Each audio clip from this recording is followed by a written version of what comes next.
to trade his Goody Two Shields, Divine Shield, and refresh it with the Leap of Justice or the Late Forged Blessing, or if you'd rather just take a little bit of a less reactive approach and Late Forged Blessing first. Obviously not getting that refresh on the Divine Shield, so it does look like he's going to trade in Libram of Justice to get that Divine Shield refresh and to take out the Steel Dancer with the weapon, and go ahead and push that 2 damage from the Aldor onto Koroden, putting him at 18 health. All right, I'm back.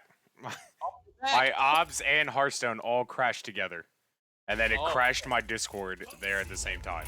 So are we on an extra 10-minute delay then? Yeah, pretty much. Okay, cool. All right, so y'all heard nothing of my fantastic Radio Hearthstone that was happening, but it's okay. It is okay. So we're in spectating and everything? Yeah, we are back in it, so I'm going to have to tell the folks I'm sorry. Oh, it's okay. Life and things happen, but we do see Oofrick on 5 mana, having a Goody Two Shields that has already been spell bursted, and looking like he's in a pretty commanding spot in this game.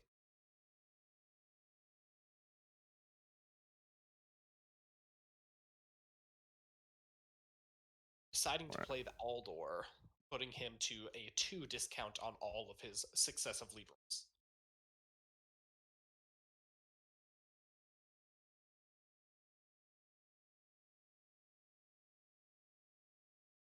Most likely we are going to see the Divine Shield cash in here and a Libram to trade into the Krastanov.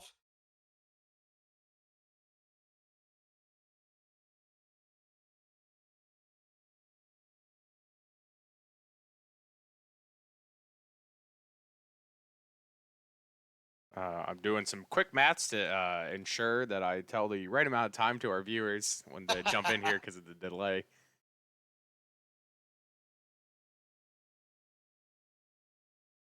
Frick passing back over to Koroden. Koroden is in a very rough spot here. He has the sword, so it seemingly is a little bit more okay because of that sap on the Goody Two Shields.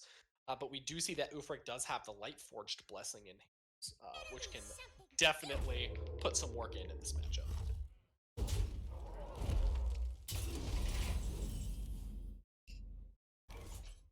Picking up an Argent Braggart.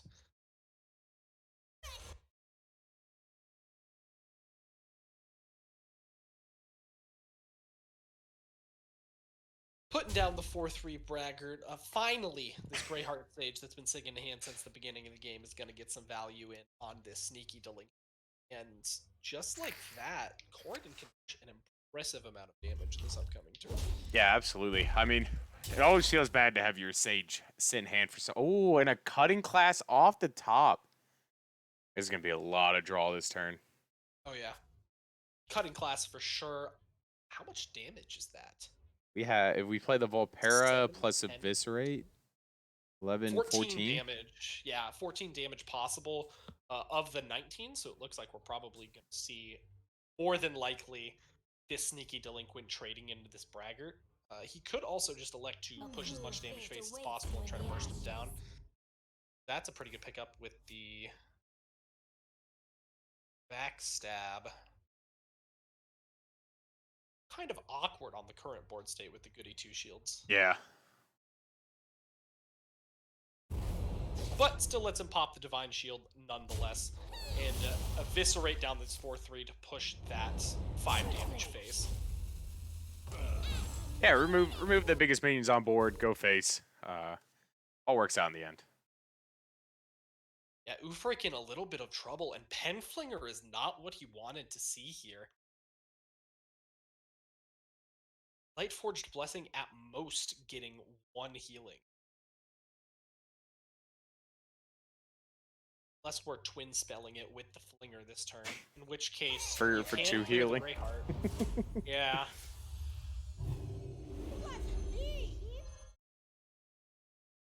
Yeah, we're gonna see this line to go ahead and clear off the Greyheart Sage and heal for 2, but that is obviously not what Oofrick wants to be doing. No. 2 healing is so incidental in this matchup. Oh. You have 8 11, 13, 16. We have exact.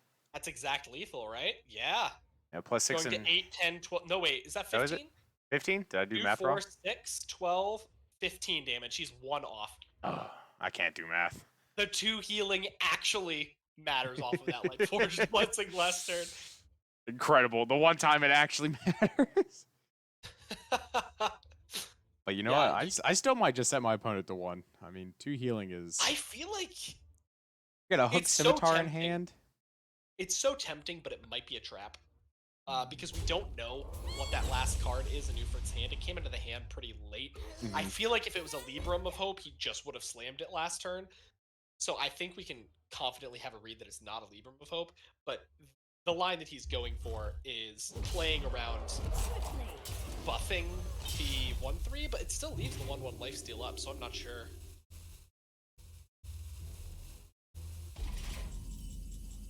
The Hand of Aldal. Ooh, that's not a bad pickup. Now get us some pretty needed cycle this turn. Also giving us the 2 extra healing. Yeah. And the Flinger back to hand as well. I care about healing the most out of all these things. Give me that sweet, sweet, sweet healing. Keep yourselves alive. Deciding to bear off first. It's fine. Puts a little more pressure on board.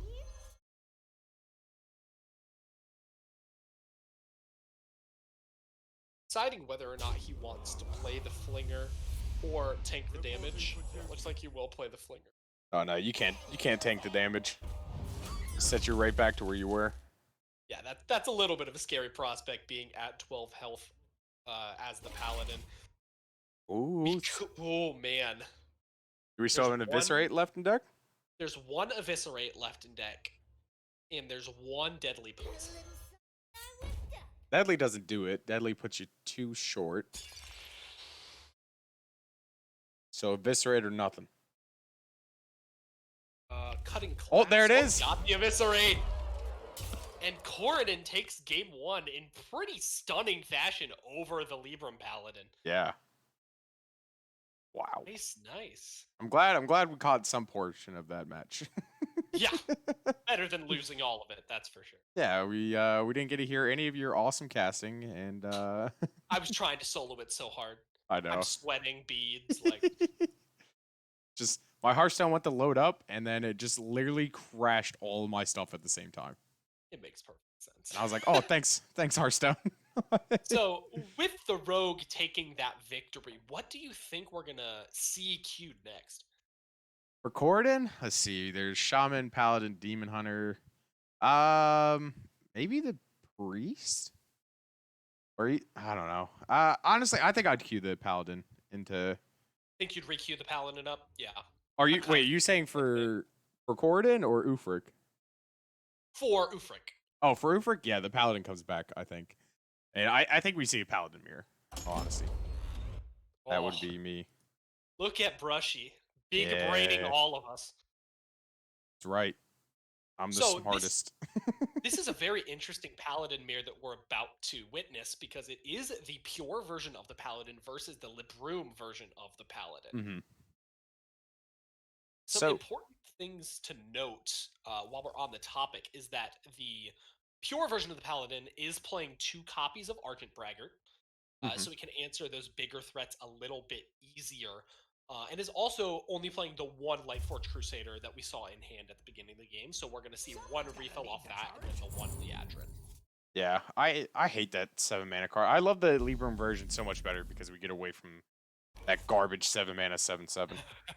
The war Golem that just sits in your hand for turns on end because you don't have enough space to play it. Yeah, like you always play like the turn that you draw like Lady Liadrin. Like you slam Crusader and then you draw Lady Liadrin off the top and you're like, man, I wish I had some extra space in my hand for these extra Librams. But too bad I have these garbage Paladin Secrets in hand now. So one quick thing to note as well is that the Pure Paladin is running double copies of Consecration that we previously did not see because he didn't bring the Paladin, but the Libroom is not running any copies, just running the Pyromancer with the Libram of Justices and like Blessing. Correct. Yeah, the smaller one does not run the consecration. But that was a wonderful top deck Koroden. Yeah, Lightforge Zealot.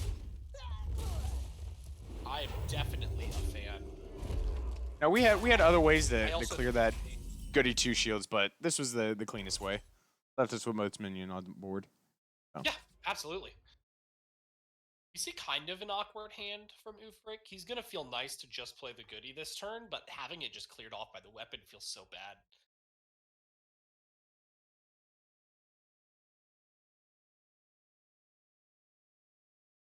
Koroden on 4 mana, deliberating. We could see a shot bot paired with that Libram of Wisdom, or we could see a hero power with the same.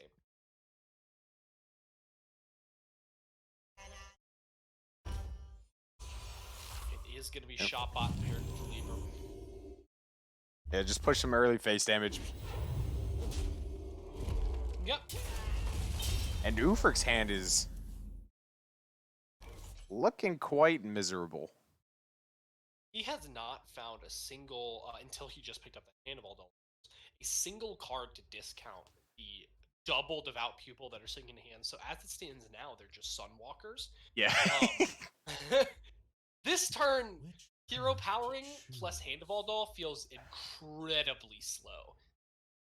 I mean, just anything he does this turn feels incredibly slow. You know, this version of the Paladin is supposed to be the, you know, faster version and stuff like that, but you know, Oofrick kind of drew like a normal Pure Pally hand and kind of like just a slow start. It does take a little bit of a hit with you not being able to run those Lightforged Zealots, so you don't have that like really good transition from your early game to your late game. Mm-hmm.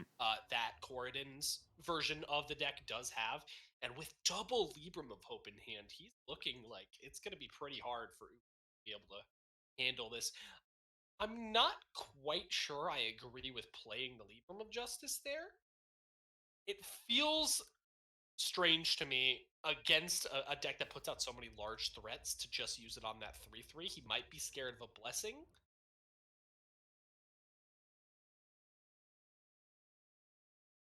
Yeah, I really like just slamming a Devote People from Koroden last turn and just pushing 7.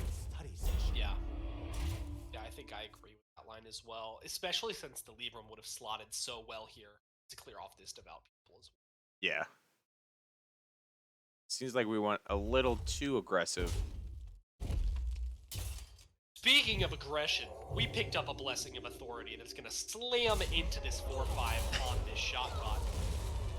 I mean, is that really aggressive when it can't go face the turn you buff it? Always aggressive. Stats are always aggressive.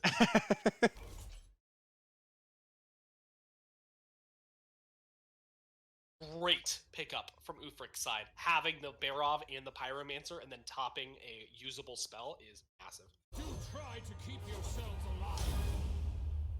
Yeah, Koroden will keep a 2/1 on the board, but Oofrick does not care. He will Oh, no, not keep it on the board because the Flinger, yeah. Yeah. I hate this animation so much because it looks like your pen flinger dies, but you get it back. Taking advantage of Hearthstone knowledge, it is Oofrick, knowing that the Penflinger will return to hand through the Pyromancer's death. Picking up a pretty decent set of 1-drops with Sludge Slurper as well as the Resilient Mermy.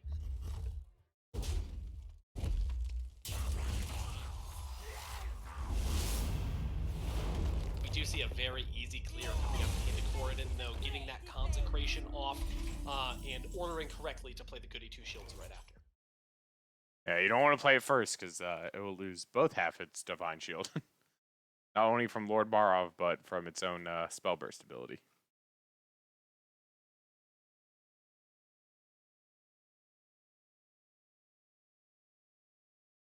We come to an interesting spot. Pass in my. I don't know why you got glass in your palm, but that I sounds don't like either, the but wrong moving place. on from that one. It's a very awkward turn for Koroden because he has both of those Libram Popes in hand, but on the turn that he'd like to be playing them, he has not found a single discount until this turn. Reporting for duty. Yeah, but this is still a pretty good overall turn here. Opt a Divine Shield, give your own minion back to Divine Shield.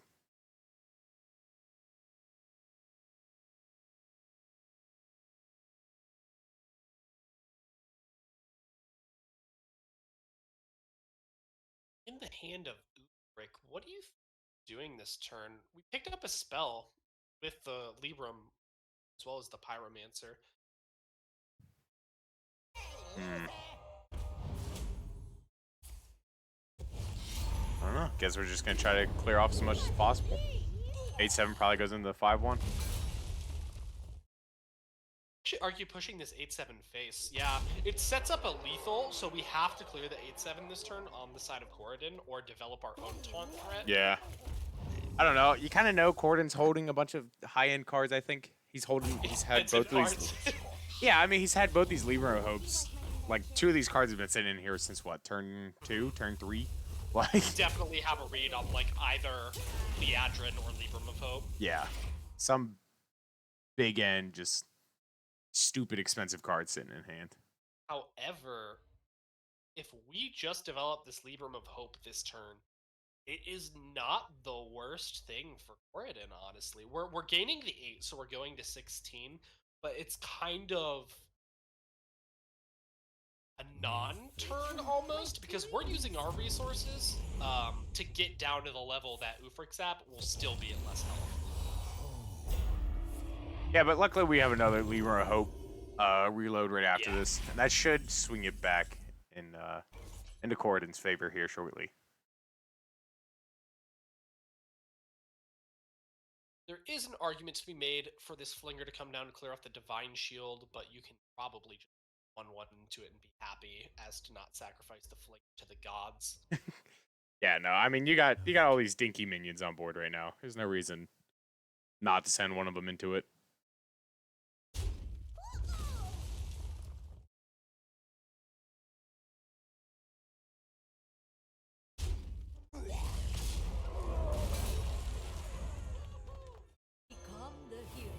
Iabis Allura is going to get played this turn behind the Devout Pupil, feeling pretty safe and pretty confident that this Allura will live and be able to push a little bit of damage.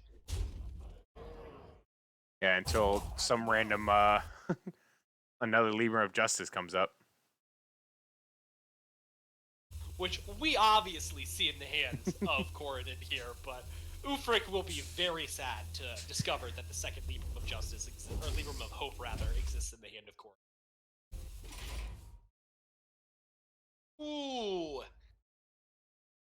Argent Braggart is a massive pickup in the hand of Koroden.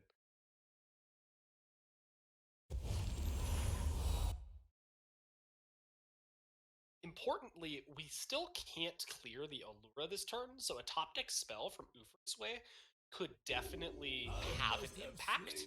Yeah. But this Braggart being a 9/9 is a lot of pressure. For a little bit. I mean, you still got to make your way through this first Divine Shield. Unlucky for Oofrick. Doesn't get a free spell yet off the Ialbus.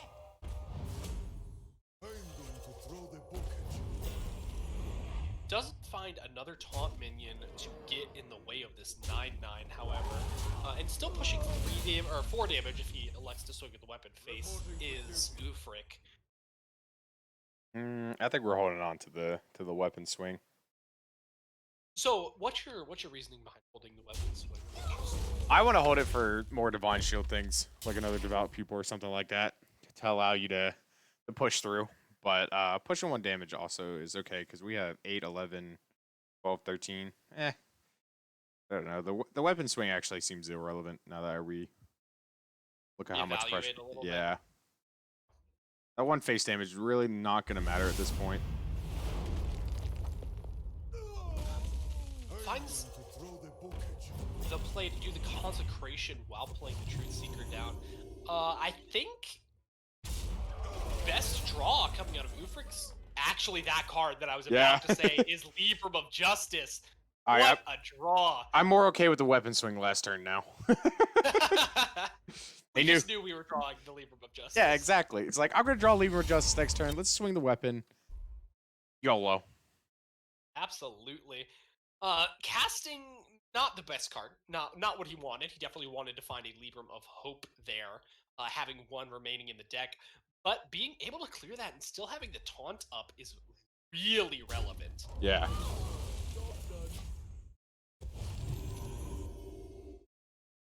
Starting to look scary here for Koroden.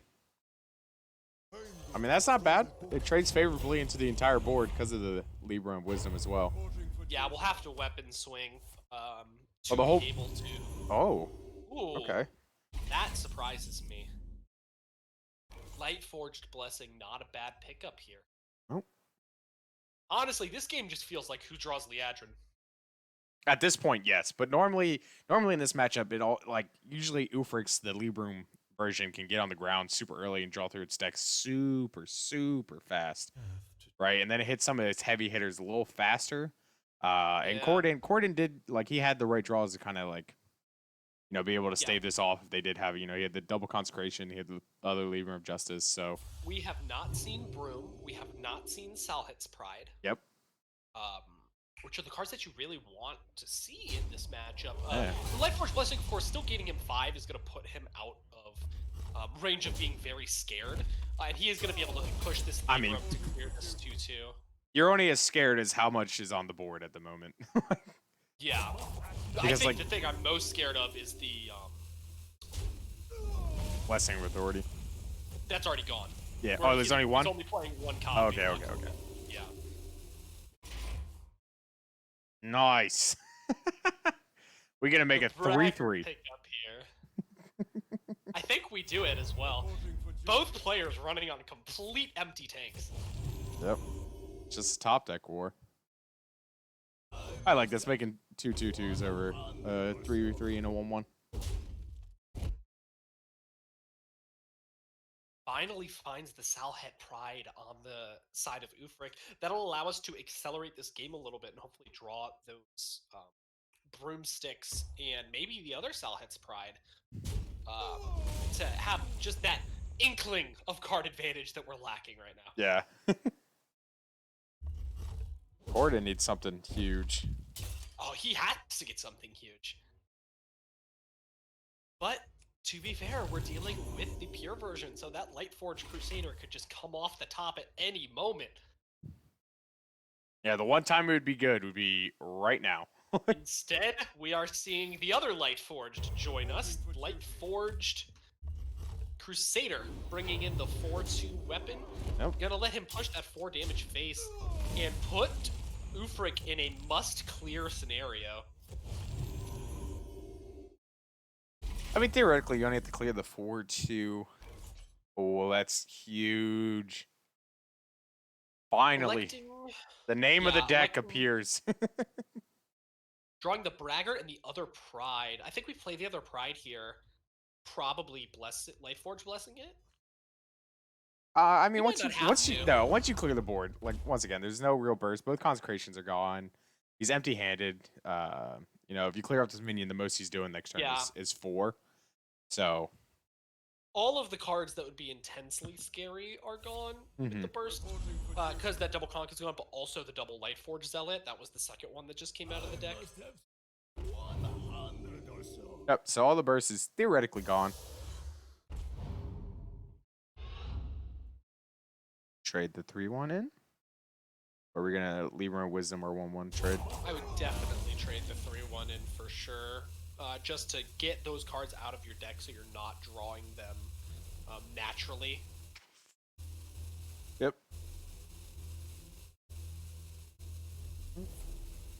On to the broom. Important in the deck of Oofrick is that he still has one Libram of Hope. We found some. We found something. There's the Crusader. Oh, we don't have the mana for it.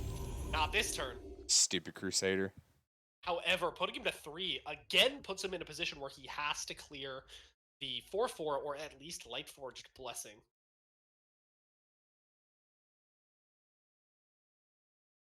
Deciding where he wants this swing.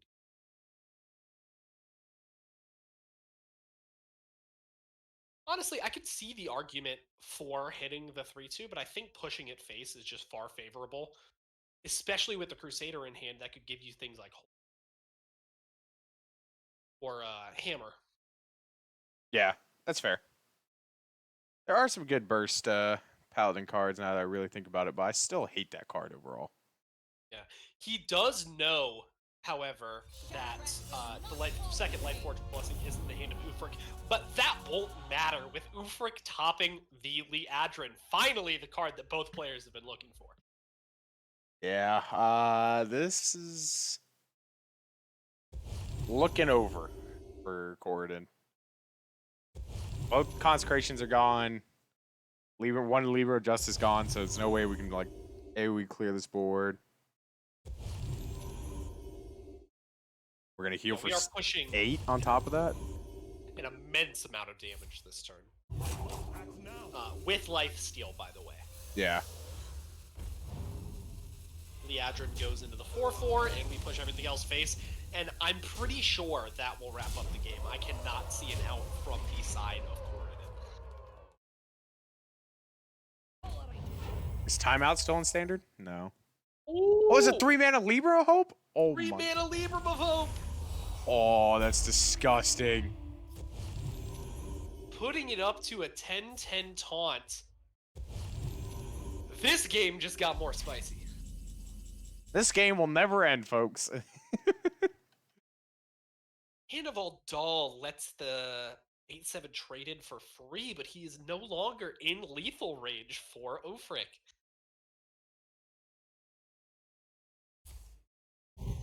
All right. Okay, that's not a bad pickup. No discount. So we can trade one of the 1/1s in. Braggart can kill this. Then what? We gotta kill the 7/7. Ooh. We don't necessarily need to kill the 7-7. He tanks it, knows he's going back up to 11. He doesn't care. Throwing all these Librams down. Oh, the book animations. 1, 2, 4. 3, 4, 5. 5? Yeah. Yeah, 5 total. Is that lethal? Actually, it might be. We are either 1 off or that is lethal. 8, 9, 10, 11. So we are 1 off of lethal. Wait, first save school. It can give us right? abusive sergeant. Could give us sergeant. Oh no, could also give... I thought wait. the broom didn't attack yet. The 2/2. I thought it already did. We both thought it did. Yeah. We are awful casters. Don't We are mind us. we are garbage. But that does tie the series up 1-1. Very interesting match. Do you think what we were talking about with the differences between the pure and the broom variant came into play in that game? No. I mean, we missed out on all the early game that the Lee Broom usually brings. So, it just came down to who drew their top end better. And obviously, we saw Oofrick hit the Lady Leodrin there when they were both out of gas, and that pretty much wrapped it up for him. So, Absolutely. We are queuing right into game 3. Oofrick on the Demon Hunter versus Koroden bringing the Paladin. Now, historically, this is a Paladin-favored matchup. mm-hmm. Do you think that the Pure Paladin has an edge over the Broom Paladin here? Or do you think that the Broom Paladin is into this Demon Hunter list? I think I like Pure better. Because like a lot of the Lee Broom's like threats kind of get wrapped up just generally by the AoE of the Demon Hunter. Where the Pure, I think, can just got those heavy hitters and much stickier minions. For sure, for sure. Looking in the hand of Rick, he does have a couple ways to clear this Aldor Attendant if he wants to take them, which against Paladin you generally do going into turn 3. Yeah, and this Kane's also, when to use this Kane is also going to be huge for yeah, for Oofrick. definitely a massive, massive card. playing the goody two shields on curve, curving right into the Lightforge Zealot in the hand of Koroden.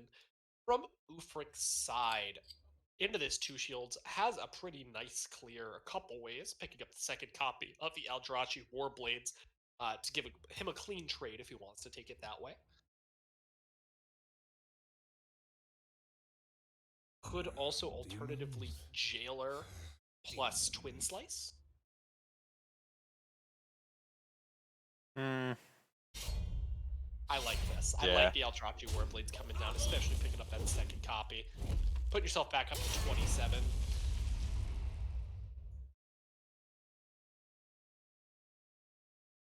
Now for Koroden, he's got two options. Oh, we're gonna go with the Lightforge.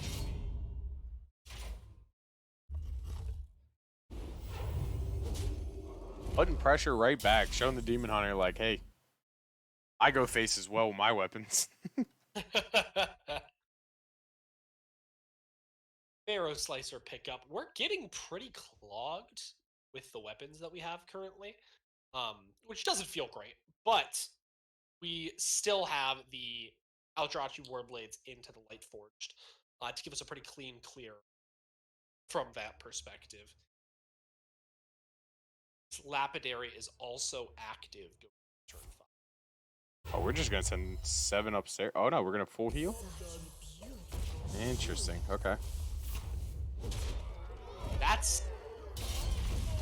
is pretty interesting to me that we decided to play the Lapidary, which is one of our big forms of burst in this matchup, especially with Libram of Hopes existing. It feels pretty bad to not cash in every single point of damage that we possibly can. Yeah. As Paladin, the happy you are to see burst damage like that going to your minions, you're like, oh, okay. Easy life. I'll take that. Yeah, I'll take that. Good. 7-1 into my 4-2 instead of my face? Yes, please. Can I order? a Spectral Sight off the top, outcasted, so that tempts him into playing that card this turn. Yeah, it was another thing we forgot to mention that Oofrick is still running these Spectral Sights in his Demon Hunters. I know, most of the popular ones of nowadays have cut this out of their list completely.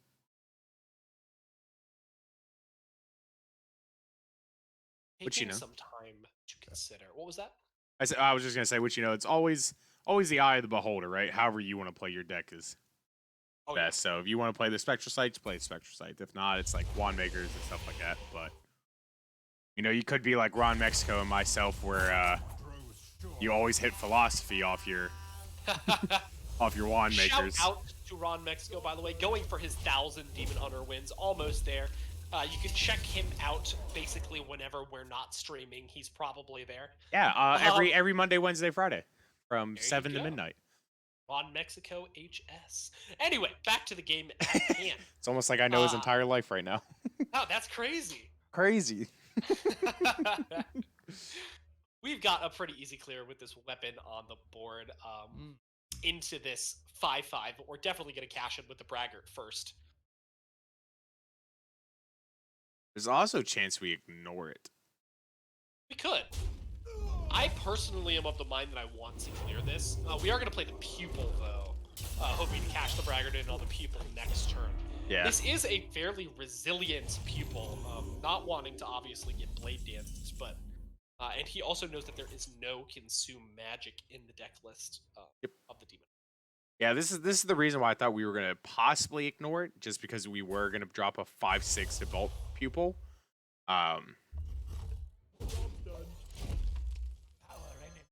Tanking 5 just to be able to deal 4 to this feels pretty bad. You don't even get to clear the full thing. Yeah, feels very bad. Picking up a Truth Seeker into the Braggart. That makes it a 6/6 instead of a 5 or a 6/4. Then we get a. Oh, we should have traded first. Would that have made it bigger? We should have traded first so we could. No, we would have got 1 extra health for 1 last attack. Because it would have been a 5/7. So the 6/6 is better. No, this is fine. Because we wouldn't have gotten the 6 attack. I would rather have the 5/7 into something like this.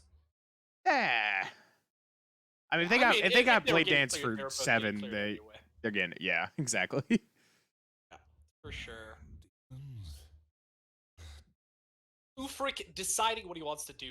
He does pick up the Blade Dance that we were just talking about, and he currently does not have a way to get... Oh, he does. He has a way to get but not 6. dance. Yeah. Yeah, but not dance in the same turn. Yep. This could be a Marrow Slicer equip with the Jailer. Ugh, and then This you just just feels take an really 11. bad. Yeah. And this Leumer of Hope's coming down the following turn. Like, it's Oofrick's on the back foot, and it's he's backpedaling hard. He has all the card advantage he could want, but not the order that he would want them in. It looks like he's gonna play the Cade Sun Fury. Probably just gonna push that 3-face with the hero power. Wants to slave the Twin Slice for a big Blade Dance. But with 11 coming back on the backswing, that can't feel good. No, yeah. Let's do some math. 6 minus 2 is 4. 4 plus 5 is 9. Man. Almost had enough for outdoor plus Leumer of Hope. Yeah. But we clear the cane and forge ahead, pushing 6 to the face of Oofrick, putting him down to 13 health, picking up the second copy of Spectral Sight. We have to go for the hopefully everything hits, not the 1-1. Yeah. Just dodge the 1-1 is the oath that Oofrick is willing into his cards right now, and we're going to see if it comes to fruition. If it does hit the 1-1, at least let the 5-4 live. And oh! It hits the target. Absolute perfect. Oofrick definitely prayed to the right god on that one, getting Yogg. all 3 of his targets completely correctly.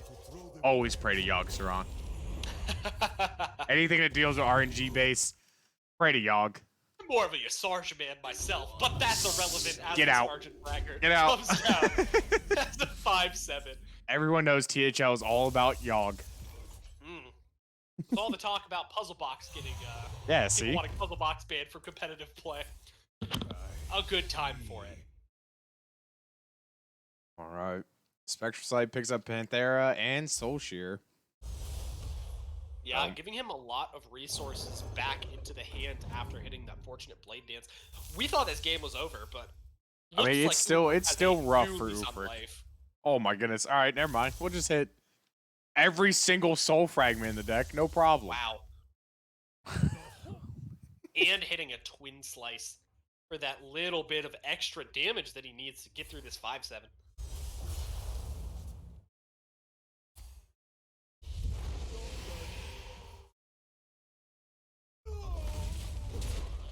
Hitting into the 5-7, leaving just the Argent Braggart on the board of Koroden. Koroden is looking really hard to hit that Liadrin or to hit that second copy of Libram of Hope.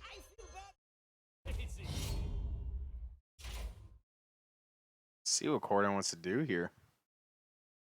Looks like he's thinking about Consecration this turn as well.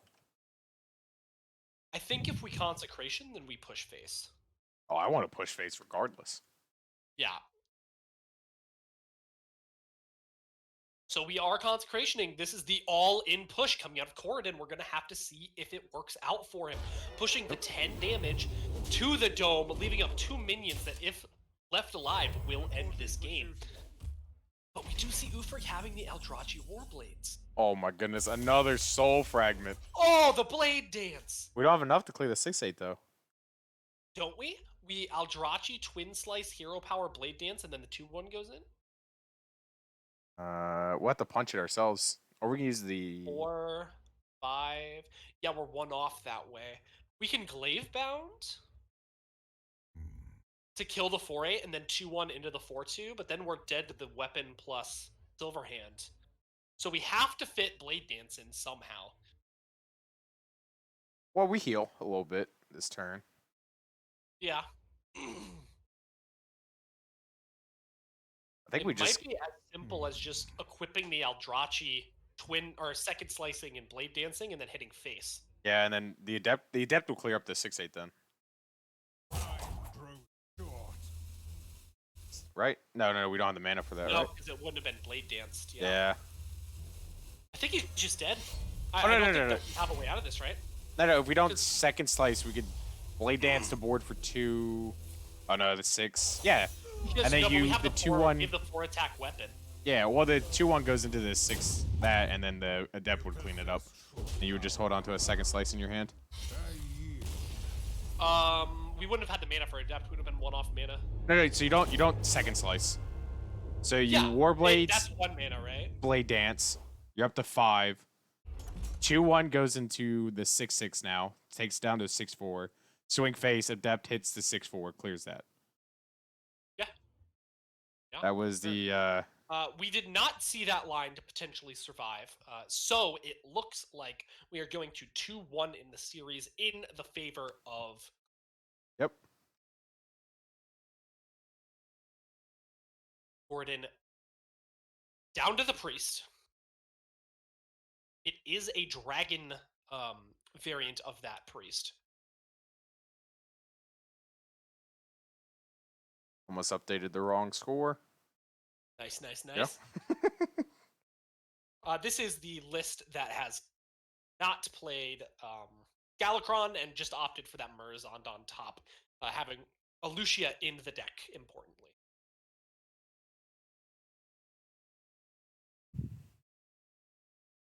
Lucia. The card is so good in the right hands, but so bad in some hands. Exactly. Koroden does not find anything early, but look at the healing sitting on the left side of that hand. All of it. All of the healing. Just gotta stick a minion.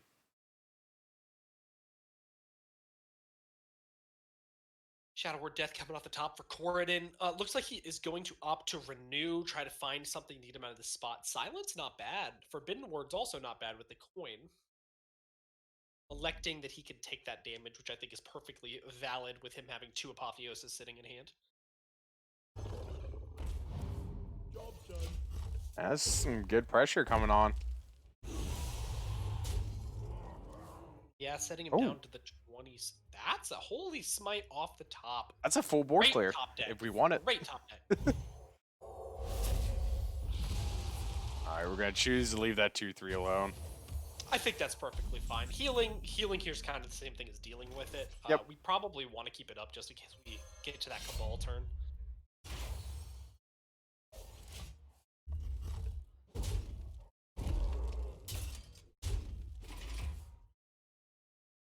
Ooh, okay. Good pickup. Yeah. Smacking off the top with that discount from the Draconic studies, allowing it to be played this turn. Playing this down here gives us the 2 1-mana spells. We have coin, so we have an option to be able to cast one of them, but I think we may see the coin held for the Cabal next turn. I mean, we could just coin Holy Smite. I'm also fine with that play. We could, but if we were going to coin the Holy Smite, we would have just coined the words last turn. So following the line of logic, I think we hold it. I don't know. Leaving this on board for so long, taking an extra couple damage. I know it's only 2, so it's technically like not that much, but you know, it adds up overall when your opponent's just based on big burst turns.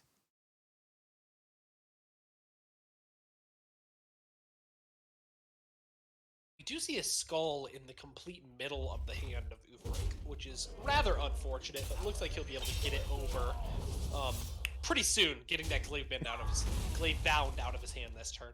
Yeah, we'll get there eventually. Don't worry about it.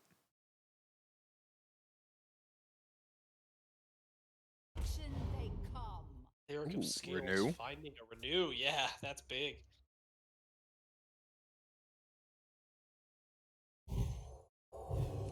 Gonna renew. Finding a pain. We can death this glaive bound, and then follow with the mind vision. See what we get. Oh, the worst hit. And that actually has a larger impact than you might think, because you can hit those soul shards off of Cleric of Scales, giving you 1 less spell in that slot. Yeah.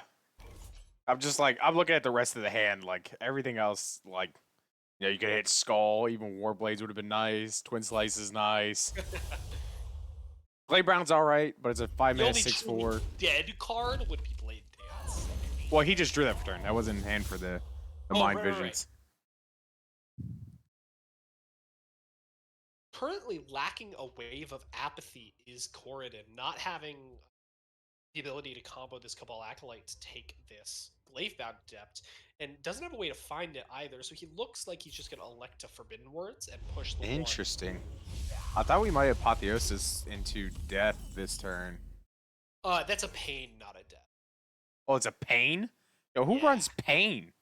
It got discovered. Oh, okay, I missed that. Yeah, I was updating OBS stuff. I just assumed I saw a 2-mana card and I was like, oh, Not quite. that's death. Has to be death. The line that I could have seen that turn is just holy smiting down the 6/4 with trading the 1/3, but we probably want to keep the 1/3 on board for the apotheosis pressure. Yeah. Just hope it sticks so you can try to steal some of this healing back.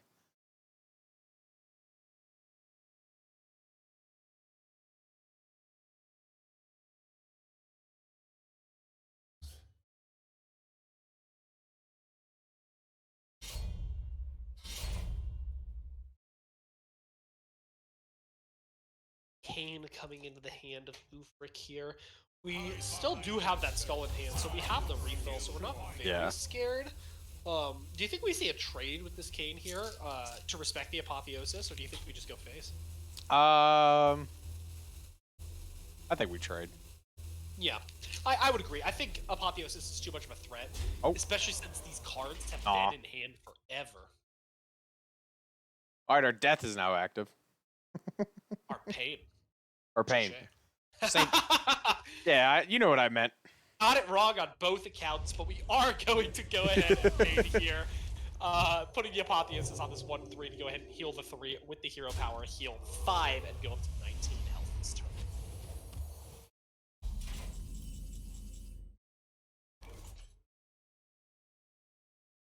Second Blade Dance, really not what we wanted to see out of Oofrick's deck, but luckily he will be able to activate the Skull of Gul'dan this turn. We can only hope that he won't draw many fragments when he decides to activate it. We'll draw at least one. Always, every time. It's always, every time. Without fail. We do get to push the 7 face, which is very relevant. However, with an evasive Draconid in the hand of Koroden, not as relevant as you might think. Yeah, I mean, the Kane's gone now too, so that taunt is here to stay. Important to note that this cannot be apotheosised. So playing this down, even if this sticks, we don't get the benefit of the apotheosis. That's okay. Oh my goodness. Ooh, second Rip it. skull. Wow. Rips it immediately. I mean, wouldn't you? Finding a Soul Shear, another Shard Shatter, and no way other than double Shard Shatter to clear the 7/7. I mean, that's all he really had to begin with. Any other way would be another like second slice or twin slice into second slice in the hero power blade dance. Yeah, deciding just to pass instead of the double Shard Shatter, which I can definitely understand. Taking 7 here, not really relevant to the Demon Hunter. Koroden finding out, yes, I cannot apotheosis the 7/7. Oh, another holy smite. Gonna go ahead and rip it just to discover the other card, or rather, generate the other card off of settings. Thought Steal, interesting. Hits a Soul Fragment. Yeah, free hero that power. healing.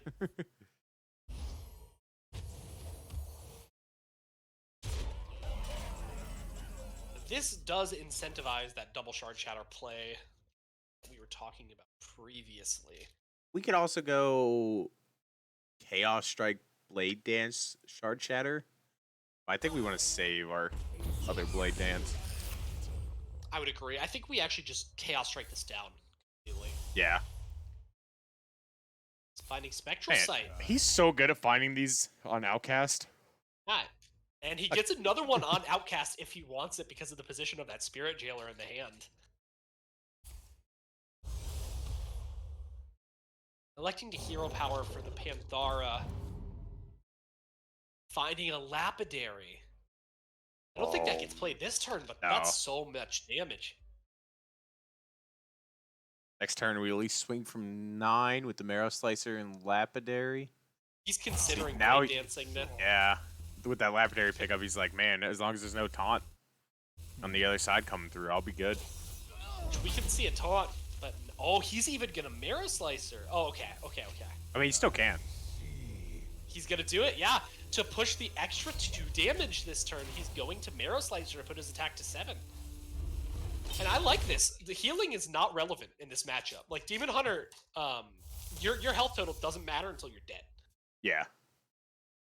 We can play Cabal Acolyte in Holy Smite and take the 2/3 and put a 2/4 taunt up. We can, but it looks like he's going to prioritize the healing with the Apotheosis, which is perfectly respectable. Yeah. I'm gonna go ahead and double Twin Slice. Yeah, go all the way back up to 21 with this hero power. Yep. Also deal 4 damage. Oh, what's Tronda's voice line? I didn't hear it, and I'm very upset. I didn't hear it either. I don't think she has one. I don't think she has one. Priest, we don't need to get an attack What are voice you line for doing? Priest. Yeah. Yeah, now we're What seeing if kind I- of the problem of that last play, you know? What Wasting if I the... play Medivh? Yeah. Medivh is best mage. No question. How much damage is this with this Twin Slice pickup? 1 second. 11, 6, 11, 13, 15, 15? 16? total. 16 with hero power? This is a lot of damage coming out of the hand of Koroden. And he is going to like to not throw the Twin Slice, which I totally respect. He is holding on to his Spirit Jailers. What do you think the reasoning behind that is? Is he waiting for the 7-mana card? Yeah, like it throws off your curve. You know, if you draw a couple, you want to save at least one in hand in case you draw the other lapidary after you drew Ooh, some. apathy. So we can smite the 1/3 Cabal and then wave. Apathy. Yeah. Or we could do smite, Cabal, Shadow Priest, steal the 1/5. I want We're going to Apathy first and go ahead and Shadow Priest to let me change guarantee your mind. the 5/5 coming to our side, which I like a lot. It lets us fit the hero power in, and we can choose to smite if we want, but he's going to hold it for the other Acolyte proc, I'm going to guess. No, this works. electing. Yeah, Yeah. I like this. Take some damage off the board. That's not going to do it. So we have 7 damage this turn. What do we have left in the deck of... We've used both Glaive Bounds. We have 1 Lapidary remaining. We have 1 Twin Slice remaining. Oh no, it's in hand. It's in hand.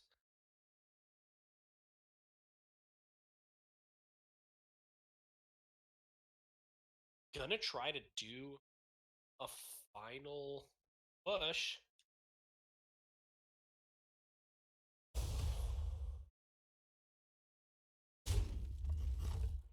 Just some minor healing. Really holding on to these Twin Slices. Yeah, you want to give your opponent the knowledge that no, you're dead at 7 right now. But If this Raise Dead comes through, he's dead on board. can Raise Dead give you nothing you really want? Well, if he Raise Dead's here with the Acolyte, then he just double shears and kills him. Yeah. And it looks like that's what we're gonna see. Oh, Wand Maker give us like renew and stuff. Oh, yeah.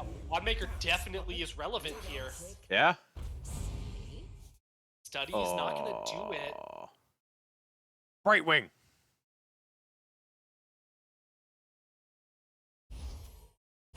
Yeah. Double shear with the Twin Slice. Gonna do it. Yeah. Oofrick finding a win here. You possess power. Oh, wow. With Soul College, that's just overkill. Yeah. Going for the double Soul Shear route. Any way you want.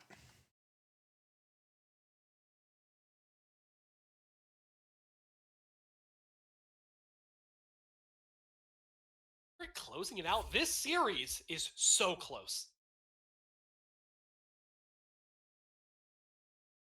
Coming down to a dramatic Game 5. The best words in all of Hearthstone. Game 5. Koroden on Priest. And we get to see Oofrick's Shaman. Oh, and this is the matchup. This is the matchup that the shamans have traditionally performed well into, actually. Especially the Penflinger quest variant. So I'm not quite sure about this variant that we're bringing here. I know It looks a little very bit more little tailored about to this variant. aggro. Yeah. Yeah, it looks a little bit more tailored to aggro with stuff like the Groundskeeper in there. But important to note that the Penflinger Shaman deck has a great win rate into Priest. This Yeah. deck, I'm not so sure. It's because you just generate so much value. And the priest just has a tough time keeping up.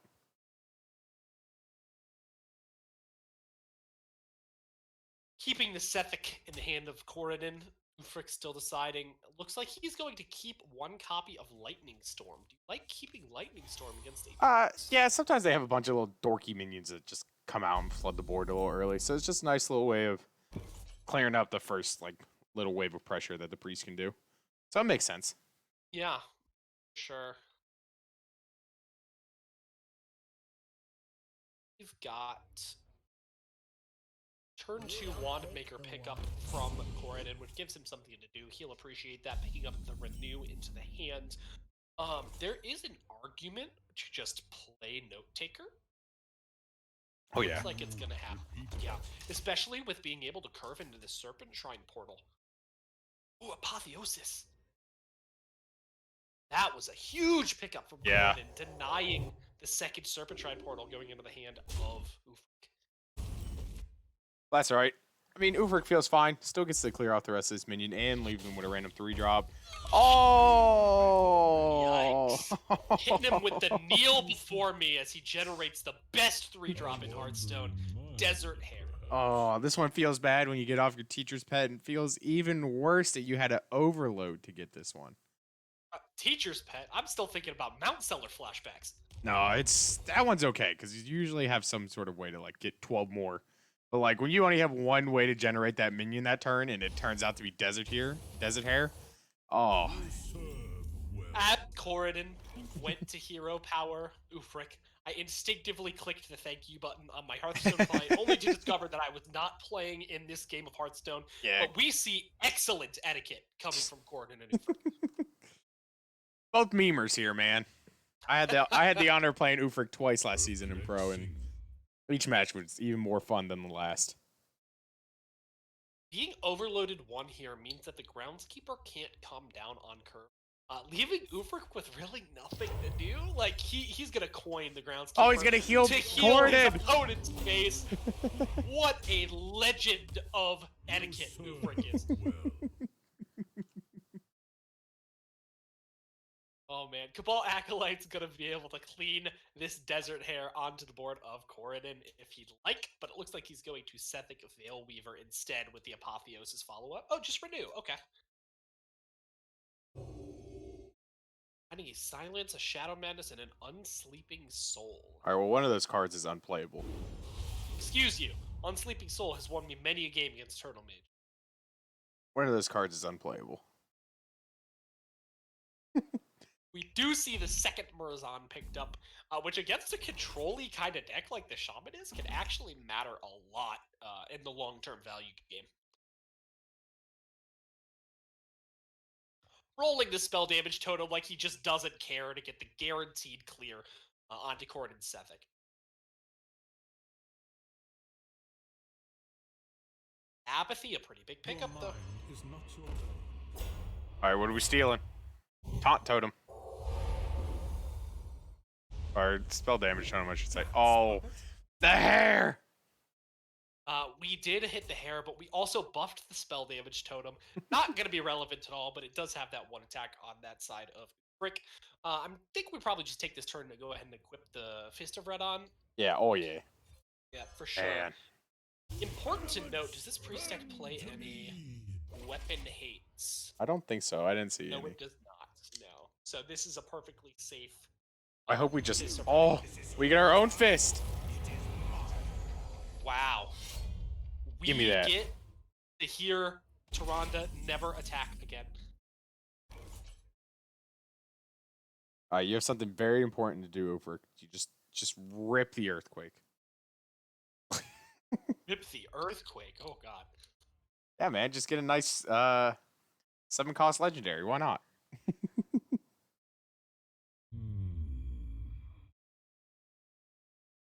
how does Fist of Radan work with Horizon? What do you mean? Like if Are Murdon, are like you casting the spell, or is Murazon casting the spell? read how he says you play all cards. So All no, five. you would not get anything that that Murazon plays, because Murazon plays the cards. You need to cast the spell to have it, so it does not work. However, we do have the Soul Mirror, our own 7-mana spell, in the hand of Koroden. Gonna Apotheosis the Kael'thas. Yeah, so we can death it. Death it, yeah, for sure. All right, Brightwing, that's garbage. Not the best. 2 3/2s. Let's go. Not quite what was planned. Yeah, Oh, the Harrison Jones. get him, Oofrick.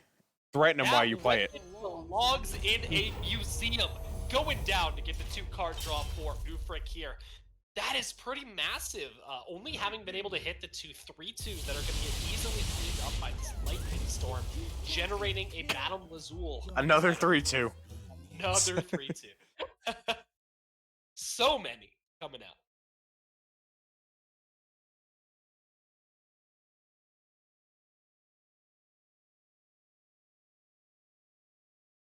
Picking up the Wave of Apathy is pretty big, though. Allows the Cabal Acolyte to finally be active and steal this Harrison Jones away from the side of Oofrick.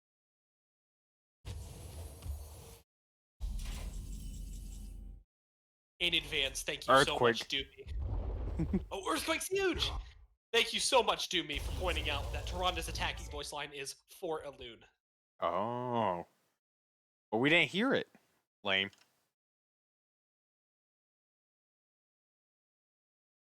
Interesting choices here. Do we take the Raised Dead for an increased chance? Doesn't look like it. Gonna elect for the Draconic Studies instead.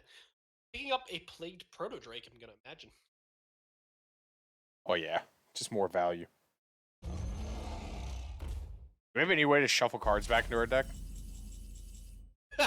I don't think there is anything in the deck list from Oofrick here to shuffle any cards in his deck to really take full advantage of this Taz and Awesomeness here. Darn. But he does have a pretty strong turn this turn. He's going to be able to do Walking Fountain to clear up this 1/1 and push 6 face, and really with the Taunt minion, be threatening quite a lot of damage coming the way of Koroden. I mean, if we really want to, we could Shadow Madness. Or even Soul Shadow Mirror. Madness to taunt, yeah. Maybe we just Soul Mirror. Soul Mirror would not Yeah, clear. because no, your Walking Wind Fountain gets an damage, attack. right? And then your Oh, Proto yeah, Drake kills that is the Rush. Walking Fountain. Yeah, yeah. Yeah, that makes sense. But this works too. Yeah, Murazon accomplishing pretty much the same thing. Yep. Gonna allow the Proto Drake to go ahead and trade into one of these minions and establish a win.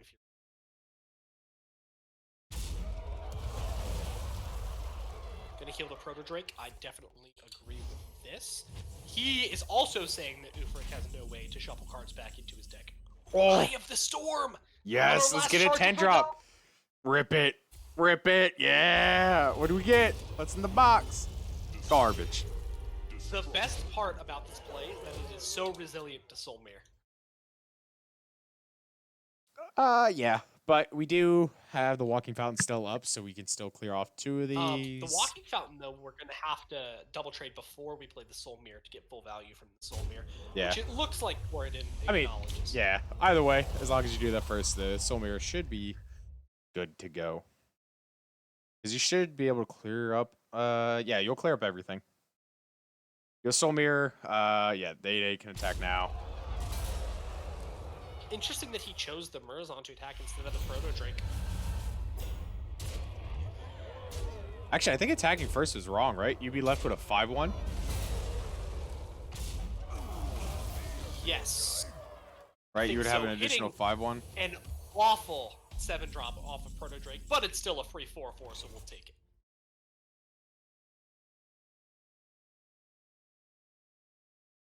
Looking at this Lurker below in hand, does have a way to set it up with the Serpent Shrine portal in following turns, but this turn it's not looking quite as strong, just being able to clear off the I Murazon. must ponder. He could also alternatively just play a Bone Wraith side of the Serpent Shrine to clear the zone. Alright, an alright 3-drop. Better than the last one we got. Tell you I'll that take for sure. any value generation against Priest. Yeah. But, Wash Out Priest is going to come down here and take that Bone Wraith.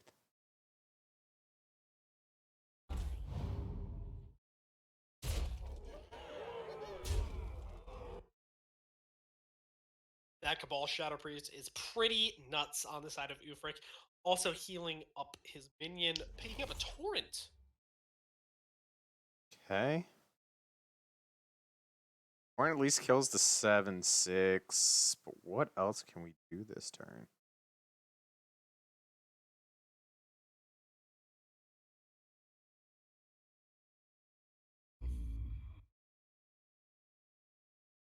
You can take it as a Witch's Brew turn. We can also alternatively play the Walking Fountain to double clear the taunt alongside the Torrent. And it looks like that is the line that we're going to go with. Yeah. Clear up as much pressure as possible. Heal 8. Yep. Also getting those little dragons in hand, which could be relevant. Ooh. I say little dragons, but they're 4/4s. They're no fairy dragons.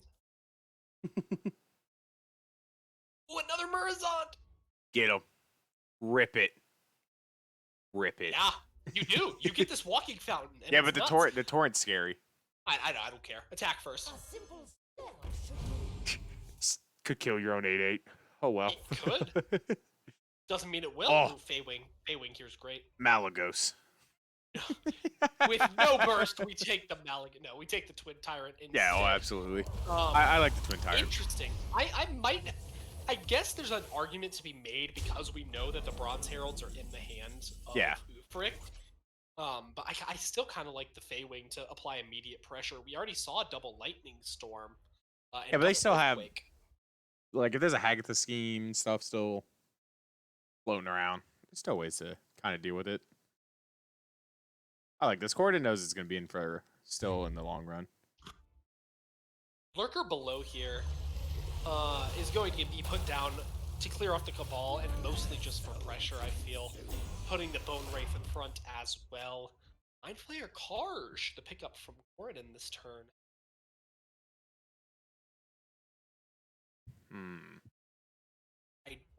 If we're playing Twin Tyrant, we definitely pair it with Pyro Radiance. But that would clear off the 4-1, so I don't know if we play the Tyrant this turn. This also might be a Murazond turn. It looks like he's going to go the Pyro route. Murazond here would probably generate enough value for me to be persuaded to play it. Get a 6/5 and a 2/5. 2/5 Reborn Taunts alongside the cards that can also copy the 6/5. It's true. I don't know. To make your board pretty resilient to that Hagatha scheme.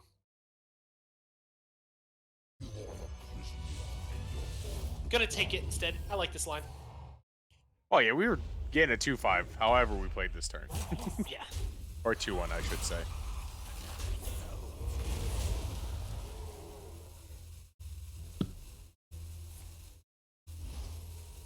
Yeah, your face is in no danger here. Might as well heal up taunt.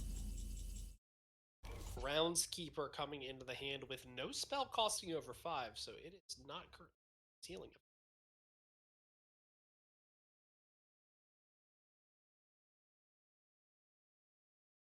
Gonna play it anyway. 4 mana 4/5 taunt, pretty good. Playing alongside a Herald, and one of the brews is going to go ahead and hit him in the face to put him to 27. And his Twin Tyrant pickup feels so good. Absolutely, it does. Slamming it down on the board with authority. Gonna completely clear that 4/4, put that 4/1 in range of that Karj or 2/3 to just go ahead and clear it off. Looks like it's gonna Oh be. yeah, let's get a 6/5. Yeah, why not, right? The only argument would be if you thought that other held card in hand was a Hagatha scheme. You might have wanted to keep the Karj, but I like this line a lot. Another Draconic Studies coming down from the Wand Maker, letting him pick up a big old Whelp or a Mage Scribe. Looks like Scribe's the choice.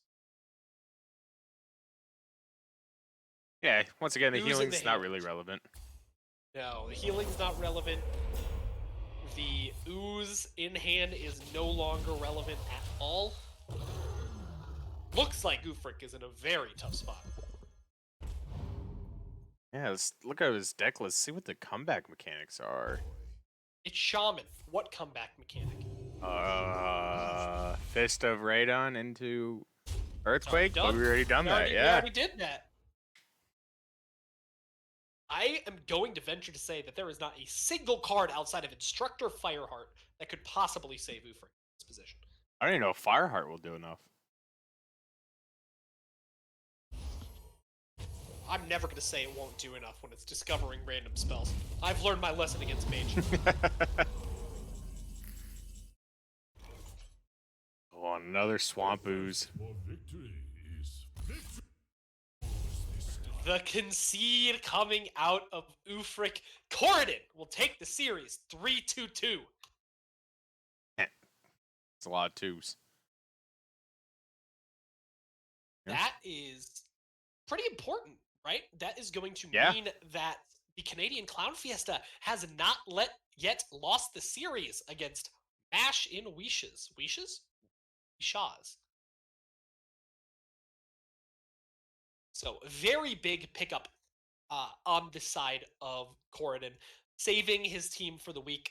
The remaining match is going to be Valdis versus Phoenix and Roadrunner versus Yockster to decide the matchup for Canadian Clown Fiesta versus Mash. Oh, the Yasser match I think played last night. I think Yasser won that one. Oh, did it? I do remember. I think. Okay, I was going to say, it's not submitted on the site yet, so I'm not in the loop on that one, but that is okay. We are going to go ahead and be moving on pretty swiftly, I'd assume, to our second match of the night. Yeah, I would love to interview Koroden after that win. He is a good friend and all, but we are a little past schedule right now. So Yeah. So up next, we got a wild match here of Marty Brodeur from F2L taking on FBM2, who's subbing in this week for Seas of Cheese. That's right. The Seas of Cheese, the undeniable best team in Wild, no bias, is going to be being represented here by Reggie, Valera Isbay, FBM2, the man of many names, going into the icon that is Marty Brodeur. And this match is very interesting. Coming from someone who is on the Seas of Cheese, I have some background information on this one. Specifically, that before subbing this week, Reggie asked Marty what decks to build.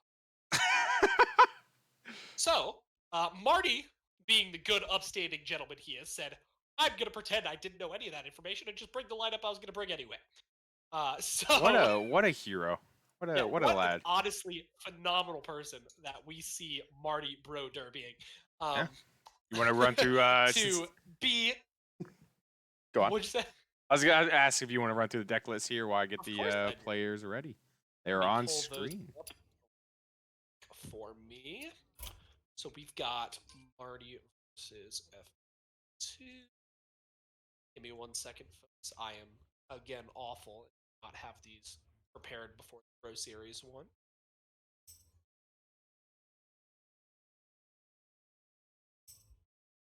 So currently, the Seas of Cheese are down 9-5 versus F2L Viridian. So this match is very, very important. If FBM2 loses, then the Seas of Cheese have lost the week. If he wins, then it comes down to Itachi versus Fagurin.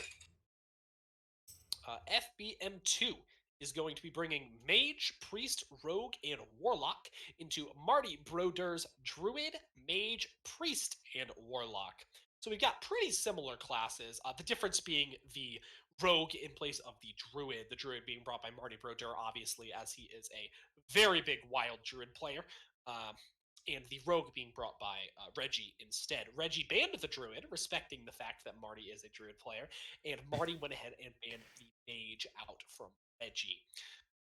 It looks like on the side of Reggie, we've got a Discard Warlock, a Quest Mage, a Kingsbane Rogue, and a Reno Priest. And on the side of Marty, his druid got banned, of course. We have a discard warlock, we have a Reno priest, and we have a Reno mage. Reno that is also kind of turtle.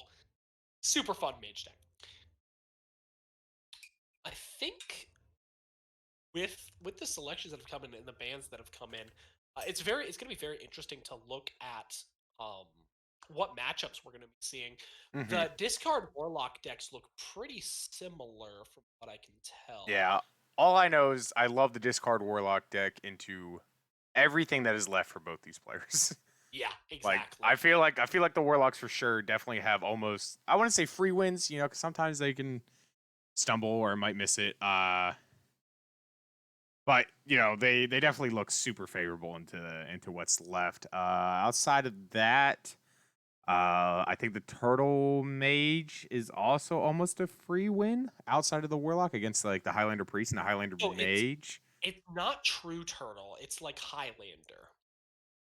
Oh, I see. Okay, I got them mixed up. So this Yeah. is Reggie's running the open the way gate.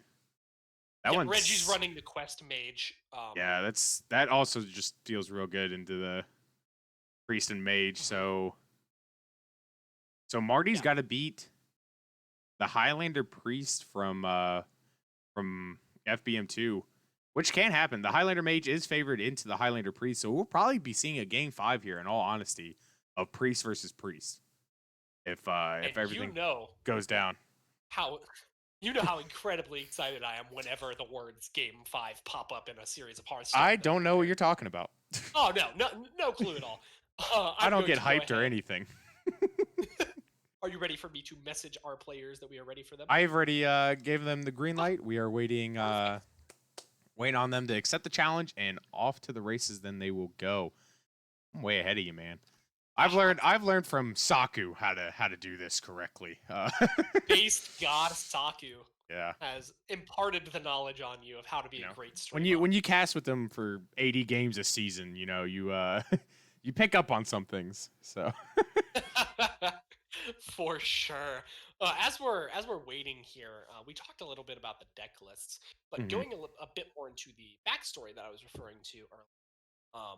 Marty Brodeur is obviously a phenomenal wild player. Reggie's coming into sub for Seas of Cheese us this week, and he's terrified, absolutely terrified of Marty because Marty is just this. it's just Marty. Wild, like, yeah, he's why this would you wild icon? Yeah, why would you not be scared of Marty? Like, it makes sense.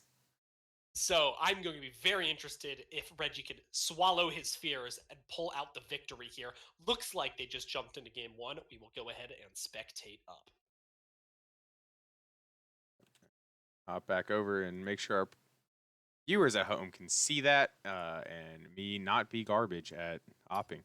So folks at home, FBM2 will be on your bottom, and Marty Brodeur, or NHL NJ fan, will be on your top. Blessings to you. Looks like the first matchup is going to be Reggie playing his Reno Priest into Marty's Mage deck. Both Reno decks, so we're going to see a lot of different cards this game. All right, I cannot see Marty Brodeur's cards. Marty Brodeur currently has a Sphere of Sapience, a Wand Maker, a Zephyrus, a Violet Spellwing, a Reno, a Jandis, an Explosive Sheep, and just picked up a Kazakus as the draw for that turn 3. Nice Sphere of radio Sapience. broadcasting. Oh, I got you. Don't worry. Did anyone ever tell you you have the face for radio? The face for radio? Yeah, get it? That makes me feel bad. Because no one I don't gets to know see about your that one. face. Yeah, no, that's the Exactly. point. That's the point of it. Well, regardless, as I do have the face for radio, I'm very content just having you lovely people hear my voice instead of seeing my face on this fine evening. We see NHL NJ fan Marty Brodeur electing to take the Stargazer Luna off of the Spear of Sapience. This mage deck that he's playing is very interesting because it has the ability to go turtle with the Cloud Princes. Yeah. But also can just do mage stuff, which can be very, very powerful. I'm very curious to see how this gets played out. I always love seeing. I haven't personally seen this in the world of Wild recently, so it's always exciting to see some new new things. See if they work out or not. Double Kazakis getting put onto the board. One from Marty, one from Reggie. Both taking, of course, that 5-mana potion. Reggie getting deal 4 to all minions and deal 5 damage. And Marty getting the arguably better polymorph and random enemy gain 7 armor. Ooh, Mortuary Machine. Oh, I mean, that one's not too bad in this matchup, to be honest. It's gotta feel bad. Well, so they don't play too many minions. Yeah, check to see which one's an illusion first. Yeah. Yep. Or go ahead and gonna deal 5. You should do it to face. I don't think he's going to. I think he just flinger down this Mortuary Machine after taking advantage.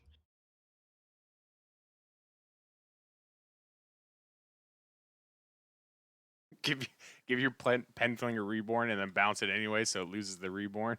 A real BM plays. Yeah, the next level BM plays. We are going to see the Flinger. I'm going to think we're probably going to see the Shadow Word. Yeah, Shadow Word come out here. Bounce that Penflinger back to hand and then heal yourself back up. There was kind of an argument to heal your Kazakis, but the trade would get you there anyway with the hero power. Electing to take the Ice Block, which is important, as that Ice Block will not be in deck for the turtle. That's fine. Yeah. I mean, like I said, being Reno Mage is most of the time just good enough anyway.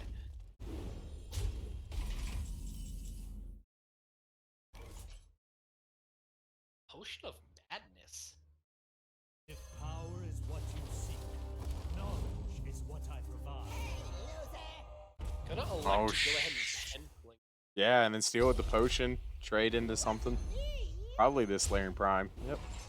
Or not the Prime, but just the Solarian. Ooh, Polkelt. Looks like Polkelt is going to be taken into hand, as one would expect, and immediately slammed down onto the board. Oh, we're having second thoughts. It's like Reno, alongside the quest, is also a potential on the mind of Mark.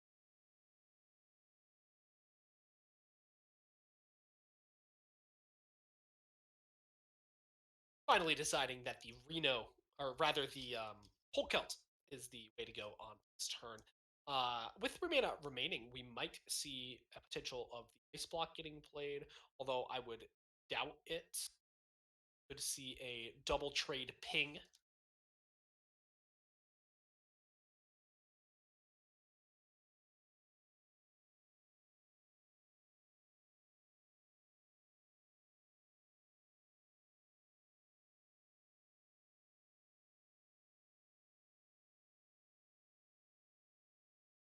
Also, don't worry, I'm still here. Leumer, just setting up the following matches here. Oh, you're totally good. We're going to see the forbidden words coming out from FBM2 here, passing it right back over afterward. Finding the Tortolin Pilgrim, which is incredibly important if he wants to get a Cloud Prince rolling. Of course, we knew he was drawing the Tortolin off of Polkelt, but playing the one elemental this turn is going to allow him to play the Zephyrus next turn to draw the spells if he wants to, although he might opt to want Potion of Illusion. Wanting to play the Arcane Missiles, deciding against it, passing back to Marty, or rather to Reggie, who's just going to go ahead and play down his Anduin, try to get his game plan going, and break this Ice Block as quickly as humanly possible. Finding Pocket Galaxy. Very interesting choice. He could Tortolin out the Pocket Galaxy, but electing to put it into his hand, meaning that the Potion of Illusion is, I believe, almost a guarantee at this point. I have to check the deck lists for that. It looks like Potion of Illusion is now guaranteed off of that Tortolan. So we may see some fun shenanigans coming out of the side of Dur. Well, you know I'm always down for some shenanigans. I mean, I'm more okay losing to Reno Turtle Mage than actual Turtle Mage. I feel like it's worse, right? If it's Reno. It's like there's Nah. less copies of the deck or cards in the deck, so it's like You still hit Polk Health though, so you knew. that's fair. That's fair. Gonna go ahead and get his Turtle Mage stuff started off. Most likely electing to potion again here and then throw up that copy of Flame Ward if he wants to play it. I'm thinking he's probably just gonna maybe play in potion again. He is electing to put up the Flame Ward, knowing that there was no Elucia side of Reggie.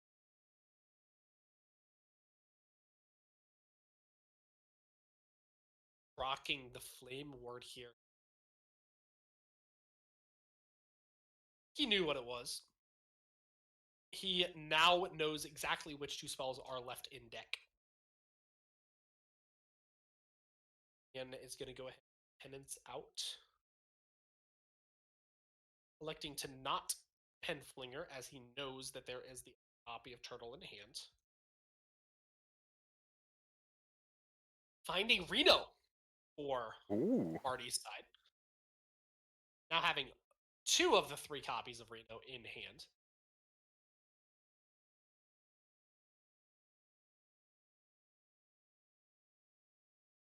And we are, all of a sudden, Turtle Mage. But we get to play Zephyrus. All of a sudden, I think we were Turtle Mage the whole time, weren't we? Well, think about this for a second. We Zephyrus. We just discover anything, and then all have so many Zephyruses in our hand constantly. That's true. Just endless fireballs. How do you beat that? Endless Zephyruses. It's more likely going to give us cards like Edwin, which again, I mean, that's still good. I'll take a free copies of Edwin. I'll take a free Edwin every turn. Yeah. Seems pretty nuts to me. Yeah, all this seems great to me. Yeah. Luckily, on the side of Reggie, he does have the Psychic Scream, so he has a way to handle this. But probably not the one that he really wants to take. Yeah. Mass Hysteria kills everything but the Edwin? Let's see. Zakkus Potion is also something that would be a clear if we Penfling. Yeah, Penflinger. We can still do. I mean, I want to Raza this turn too, but Raza lives at what, 1? If we play it first, so Raza. Oh, we don't even have to Penflinger then, right? If we Raza, ping it. Yeah, we can Raza Hero Power. If Yeah. we it that way. Shadowy thought. Cast a Exhaust Potion, clear, ping again. How does the Psychic Scream Flinger interaction work? Flinger would still come to hand, just like. Yeah, I assume it's the same as like what we saw with Wild Pyromancer. I'm gonna be honest with you, I have not tested it, so I have no idea. Hearthstone interactions can be pretty weird sometimes. Yeah. All right, so we're gonna do it this way. Save, get 1 less ping this way, but we save the health on our Raza. Which I think is probably preferable. Yeah. However, There's the Cloud Prince. Cloud Prince is a Marty Broder. That might just be the game. I don't think we have the hand space to do it right now. Maybe not this turn, but I don't think that we recover from the side of Reggie without having that Elucia. Yeah, but we have Reno, so theoretically we can. Oh no! That fills up the hand and draws his potion. Oh no! An interaction you didn't think about. Oh no! That is catastrophic. Completely disables the combo. He's just gonna panic Solarian Prime. Oh, wow. The Quest from Hell, that one was. The Quest from Hell. He will still have a lot of copies with the Barista Lynching in hand. Yeah, but It might not be enough with the Reno on the side of Reggie. Yeah, because these pilgrims have what? No more spells in hand, right? Or in deck? Yeah, that's the last 2 spells. Yeah. You're in my hands now. Oh, what a big sigh of relief. This That game looked over to now. that misplay might just actually cost the first game of the series when it looked like it was completely locked out. Yeah. And this should clear. I'm gonna trust that Reggie did the math because I definitely didn't. But I'm assuming it's gonna clear the board. Yeah, no, it will. I just got a message from MartyB. He goes, I forgot about the quest. Oh, it feels so we bad. imagined as much. It feels Yeah. awful. And now at this point, I don't know how Marty wins the game. He has Solarian Prime, so he has options.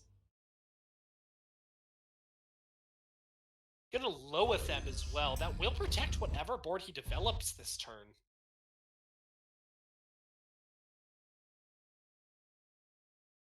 Miss. That's Okay. awful. Yeah, it's horrible. Oh, Amplification. that might do something. Okay, it gives us nothing because their hand's full. Whiffs. Yeah. Potion of Polymorph is somewhat relevant if it hits the Penflinger. And we got a normal polymorph too, as well, off Yeah. that ruby spellstone. Well, this Potion of Polymorph, if it hits a Spawn of Shadows, would be the other huge hit that this could make. Yeah.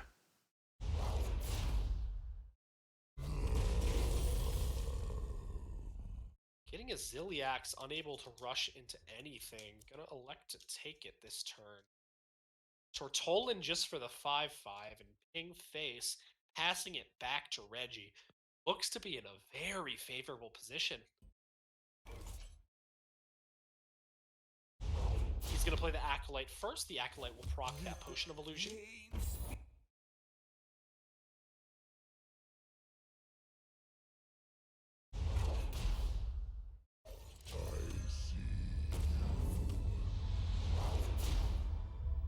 Dealing a lot of damage. This hero power, as Reno Priest is ought to do. Arcane Keysmith coming off the top, and this Reno will be able to clear the board here and give some breathing room from the side of Marty. Yeah, but he's still in a super tough spot. All of his top end, you know, the reason why you play this is just nullified. You know?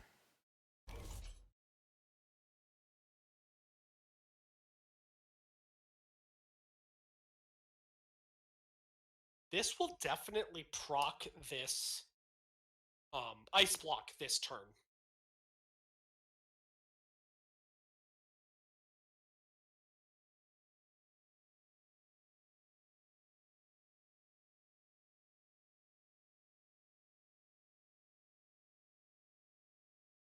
As well as playing the Zephyrus for most likely looking for some healing, but with the mage at such a low health total, he was looking for something to proc the secret. He was looking for Flare, but he didn't get down to the mana where that would be relevant.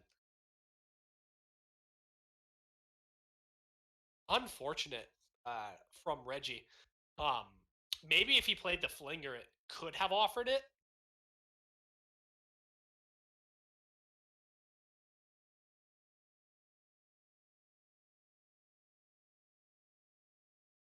Gonna go ahead and clear off the Reno, proc the ice block as well.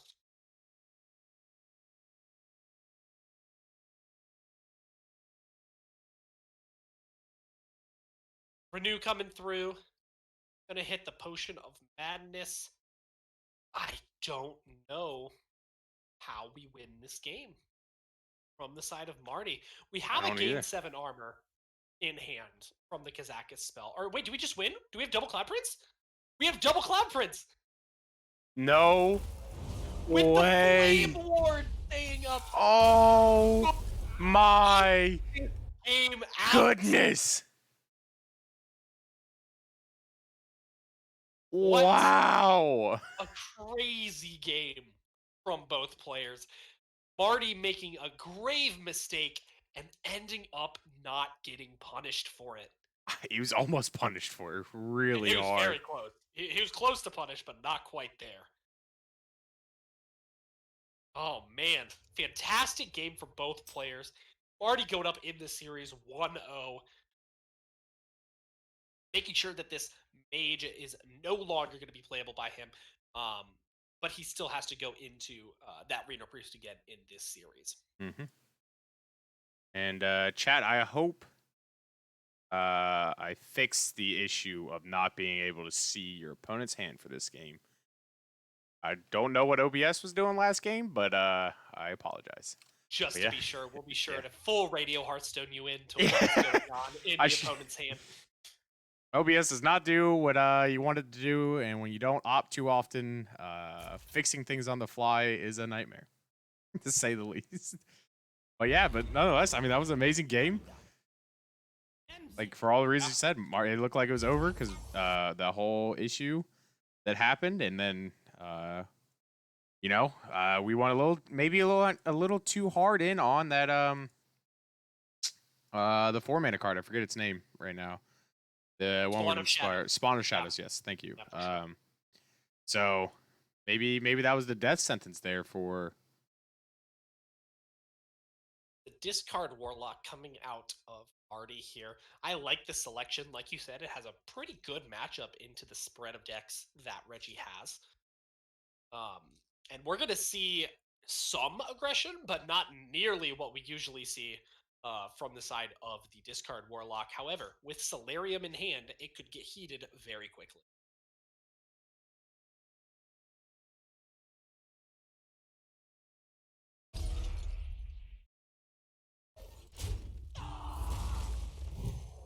Does have the Holy Smite cleared off. Not gonna be too bad. We got this Raised Dead in hand though. We can get both of them back. Yeah, we do. Raised Dead down to 27. Oh no, we only get the one back. That's right, because of the way that works. Because it died on FBM2 side. Yes. Okay, so we'll get a 3/3 at the end of the turn, and we can coin out this Kobold Librarian if we want. It looks like we're not going to. Considering it. Yeah. Electing not to get the extra buff. Well, I think also we plan on coining Doomguard next turn, and this ensures that maybe we hit, or that we should hit one of these Hand of Gul'dans. But that was the quickest Zephyrus into death I have ever seen. He's going to coin the Doomguard out. He has a 75% chance to hit this, and it will be... Or, he had more than 75. Discards 2. I haven't read Doomguard in a long time. Yeah, discards 2. Yeah, discards 2. Almost guaranteed to hit that skull. Yep. No, 100% guaranteed. Yeah, it was 100% to hit the skull. It was like 50-50 on the second one. Yeah, for sure.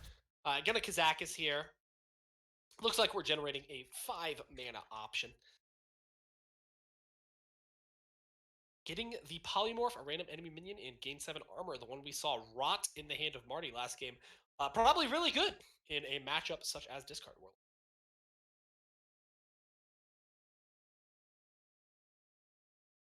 Double power overwhelming in the hand of Marty. But very scary. Hit the 5/7? Alright. Hit the 5/7 every time. As long as it hit one of the 5 attack minions, that's all we really cared about. So we have 7, 9, 13, 17. Yeah, we have quite a lot of damage in hand. So wait, 7, 8. We have more than that because we have Doomguard as well. Oh, right. Well, and we don't have the Soulfire. mana. We don't have the mana for all of them at this time. No, I'm just thinking next turn. We'll have full mana to Doomguard double power overwhelming next turn. So if he can push enough damage this turn, he's going to seriously endanger Marty's life, not being able to Shadow Reaper Anduin until the following turn. Yeah, and if I'm FBM2, I'm choosing a new fate on literally anything that is not an AoE mass removal. He's going to make a 9/9 sheep, hope to not discard the Doomguard, hits his march. Alright, FBM2 down to 7. Reno off the top. Yep, new fate. Get rid of that garbage. A renew. Okay. Definitely can find options to keep him alive in this situation. Mass Hysteria's good. Oh, there's the Mass Hysteria. Yeah, it's the Mass Hysteria. I was saying that before I even saw the effects come out. All right, 2-1 living 7 is good. damage. Yeah, we have 7 damage coming in. Oh man. However, with the Shadow Reaper and double silverware. Oh Double yeah. silverware. Oh man, that might make the Anduin unplayable. That's so unfortunate. Oh, the Anduin is 100% unplayable. It's not, right? No, 'cause it gives us 5 armor. We go to 8. We kill the 5/7. And then we die at 8. You're right. Wow, the 100%. best hits. There were Mass odds that one of the Hysteria. 3/3s lived, but oh man. Mass Hysteria has come in clutch twice just this game. Twice in For 2 Reggie. turns. He's gonna play the Dirty Rat. Gonna pull out the Voidwalker, and I think this is the right call. I like putting up that wave of protection. You have seen 2 Doom Guards. You've seen 2 Doom Guards, 2 Power Overwhelmings, and 1 Soulfire. So Yeah. So you might just be dead to Soulfire. So there could have been a thought process to heal instead. I think you're dead all the same, right? All Breath of the Infinite. Yep, play the Acolyte out first. Gets you an extra draw. Heal yourself up, and all of a sudden, Reggie is looking in a position to potentially just win this game. Wow. Also, honestly, I don't know if we can play this Anduin maybe until we find the Raza. There is so much untapped power. Maybe. I guess we could play it here and kill off this whole board. So I guess this is probably the turn to do it. Elects to take the Raise Dead. Ooh, Oh, Spirit Lash. I imagine we trade the Acolyte off first to see what we draw. Yeah, you lose 1 healing this way, but... Oh, okay. What do we Finding get? the Oh, Zephyrus. Zephyrus. I think we want to do our clear if we're doing our clear first, so Zephyrus gives us Healing Touch, maybe? Yeah, so we do this, then Spirit Because we Lash. have to get above the threshold of 4 this turn Yep. Yeah, we go up to 7 this way, then Zephyrus should give us Healing Touch. to put to 15. Yep. Or, oh, Edwin. I'm down for an Edwin. Let's counter lethal our opponent, says Zephyrus. A much better player than both of us on the casting desk. I mean, he always knows what's best, man. Carrot that! I don't know if this is gonna be enough though. Double Voidwalker. Only All right, but one he doesn't void, have that's the good. rush. That's good enough. Well, no, it's not. Anduin Hero Power kills him. So 1-2 into the Voidwalker, Anduin Hero Power, Yep, and then 12-12 Edwin face. smacks for lethal. Yeah. Let's see if he can find it. Probably just redoing some math real No, quick. no. Oh no! Oh yeah, because Anduin kills Edwin. Anduin kills the Edwin. Oh, I You can't forgot. do Yeah, that. that's how that works. That was so good. What recognition from Reggie to seance the rusher to be able to find lethal that turn. A play that Tuna and I were not even considering. Wow. Great game from Reggie. Taking it to 1-1 on the series. We are all tied up going in to game 3. Very, very, very Reggie just sent exciting. me a message. He goes, "Zephyrus is hard trolling me." He thought that Zephyrus was going to offer the healing touch as well. Probably. But for the better option. The Edwin counter lethal, getting him the game, getting him even in the series to cue this Warlock into the Priest. We're reversing this matchup. It's going to be Reggie on the discard Warlock versus NHL Ninja Fan or Marty Broder on the Reno Priest. NJ fan. It's for New Jersey. New Jersey. Yeah, I can only call him Marty now. that's fine. I mean, Marty Brodeur also played for the New Jersey Devils. That's why. Hockey. Right. See a pretty interesting hand on the side of both players. Marty bringing in my favorite card in all of Wild, the Plate Breaker, making an appearance in his Reno Priest.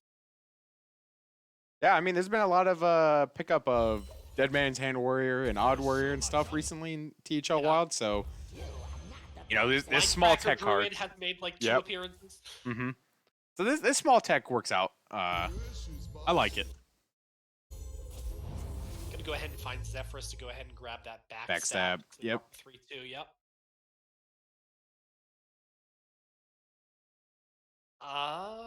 This is hard now coming from the side of Reggie. Our hand is pretty slow. It's gonna force us to Soulfire off. Are we discarding? Oh, Tiny Knight of draw Evil. one.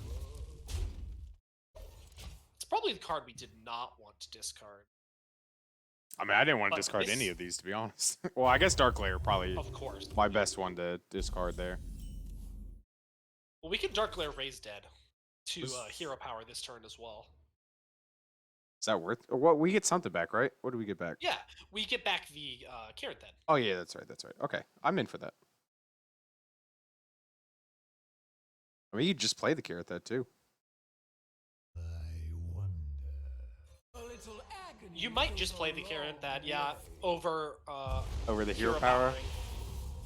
I mean, you could be really greedy and hero power Raise Dead and also tap, but looks like we're gonna take the smart play and just play out that Carrot Dead.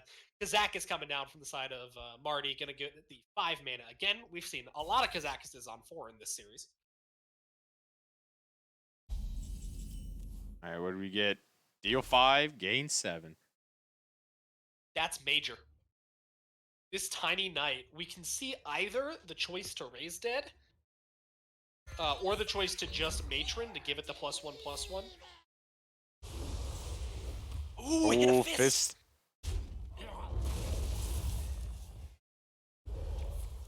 We did not do that in the right order if we were going to play the Rusher. No, we weren't gonna play it. We're just getting Okay. ultimate Garen Thad.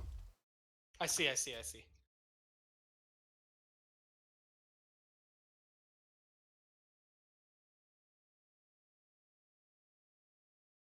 Deal 5 damage, gain 7 armor, Kazakus Potion. Gonna hit off this Tiny Knight of Evil before it can really get going. Give him a little bit more life, which is obviously fantastic in this matchup. I think this is an alter or an in turn for Reggie. Yep. Send 4 face, draw a card. Yeah, you're going all in a turn before Scream can possibly happen. Oh, Uh oh. You were just a that's unfortunate. Very unfortunate. That's all right. We have another one. Oh, yeah, of course. Very unfortunate tap. Yep. Doesn't I wonder necessarily matter. if the tap was even worth it that turn. I don't think so. I think we probably play the Rusher that turn instead. Well, we still play the Rusher, but I think we could go without the tap, maybe. Well, we play the Rusher. He tapped assuming he was going to draw something smaller than Fist. Yeah. Hand of Gul'dan coming into the hand.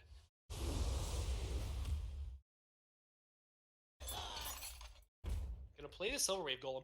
This looks like it's gonna be a Scream turn for sure, which is completely fine.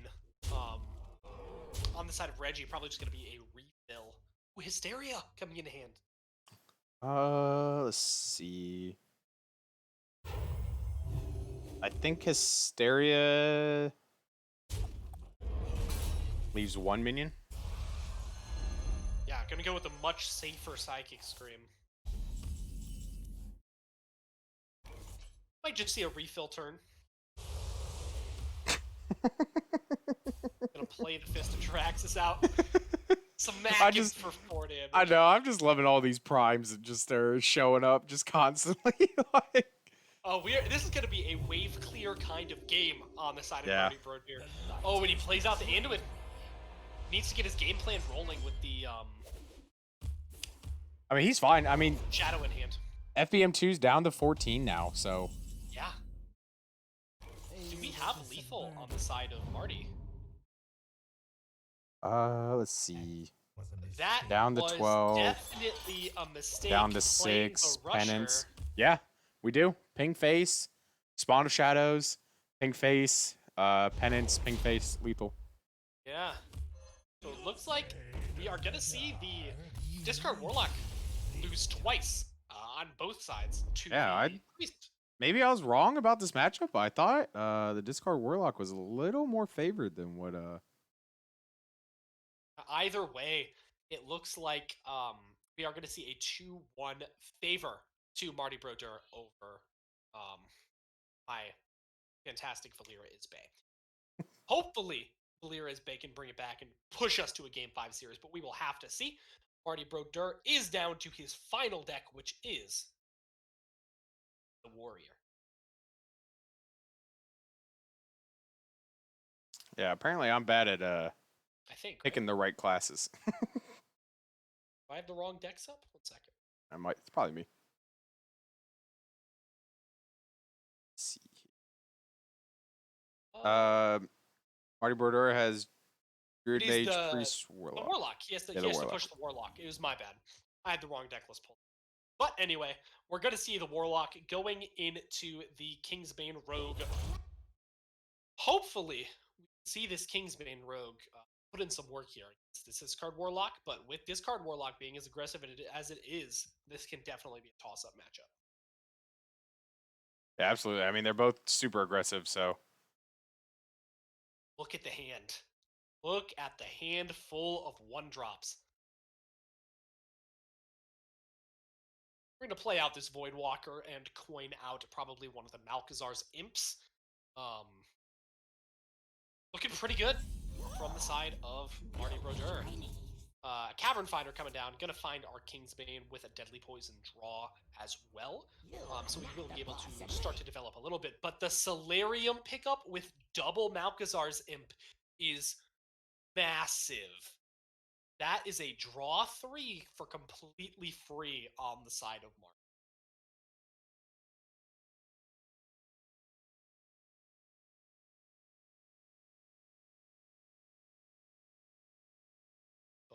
Oh, I am bugged out. Don't forget the patches. oh right. Apologize for that, folks. We will get right back into the game. There is currently a bug in Wild going around where when patches hits the board, it does not actually hit the board. Yep.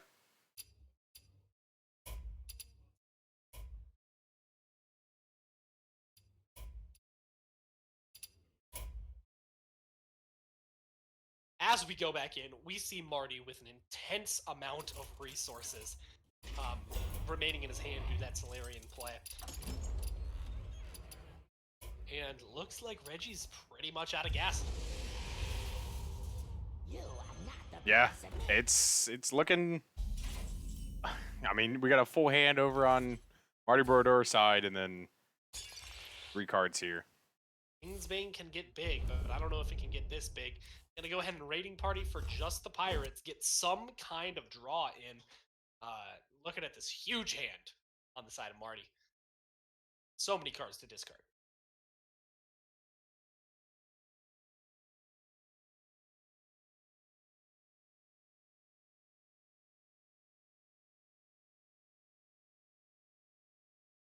Tiny Knight of Evil is the play, followed by the Voidwalker. Gonna go ahead and throw the 1/3 in. Safe trade to be making, and following it up most likely with this Cobalt.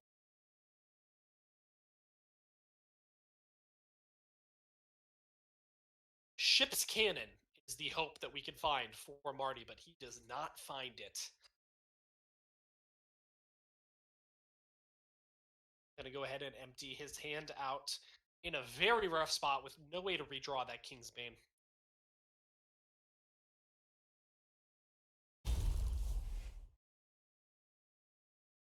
I mean, you gotta do what you gotta do to hold off this this aggression here. So Don't think we're ever going to be able to do enough either with 1 card in hand and it being preparation. There's just so many resources, especially with this guaranteed draw 3 that could be coming down. Going to go ahead and choose for the Doomguard instead. I like this. Okay. Applies more pressure on this turn. He still draws the 2 off of the Malkazar's Imp. yeah, we lose the Soulfire, but I don't think it's really gonna matter in this matchup here. No, I think this game is all about the board right now, and the board is completely lost by Reggie. Yeah. And we do see the concede off of the Dreadcore Sailor draw a very fast game 4, and it looks like Marty Brodeur defeats Reggie FBM2. Valera is Bay 3-1. No, but shout out for FBM2 coming in and helping your team out, like just subbing in, and at least get one win. So it's not, especially against MartyB. So it's huge nonetheless, even without. Importantly, that does mean that Seas of Cheese has lost the series, unfortunately. So it looks like F2L Viridian is going to be taking the series. But we still have a match left to play, so we're going to see how that pans out, see how many points we get. Hopefully we can end up winning that one. But without further ado, are we doing an interview this time, or are we just? We're still running a little behind schedule, so we're just gonna try to run straight into this next matchup if we can. Sounds fantastic to me. The matchup that we're looking at right now, that we are about to pop into, is going to be a Hero Series match between Tues and Starlax.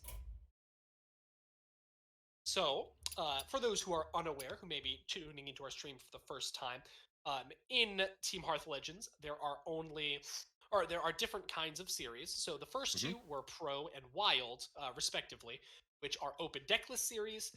This next one we're going to be doing is Hero, so we don't have information on the decks that they're bringing as it is closed deck list, but we do have information on the classes and can speculate based on that. I'm going to use classes. And we can see what... Yeah, so we got Tues on Demon Hunter, Mage, Priest, and Warrior taking on Starlax's. I have double Paladin for some reason. I was about to tell you what it was, but I would have been lying. And Starlax on Demon Hunter, Hunter, Paladin, Warrior. Super interesting. What do you think the leads are going to be from these players?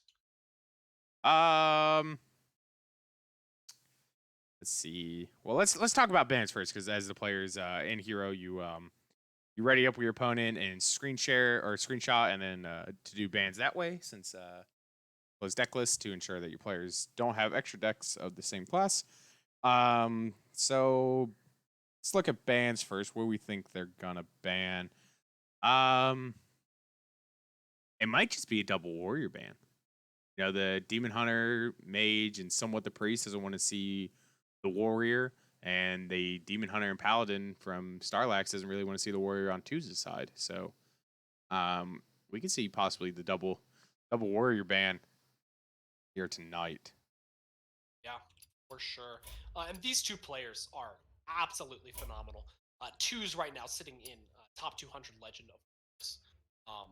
They are very, very good players, and I'm very excited to see what they are going to bring for us today.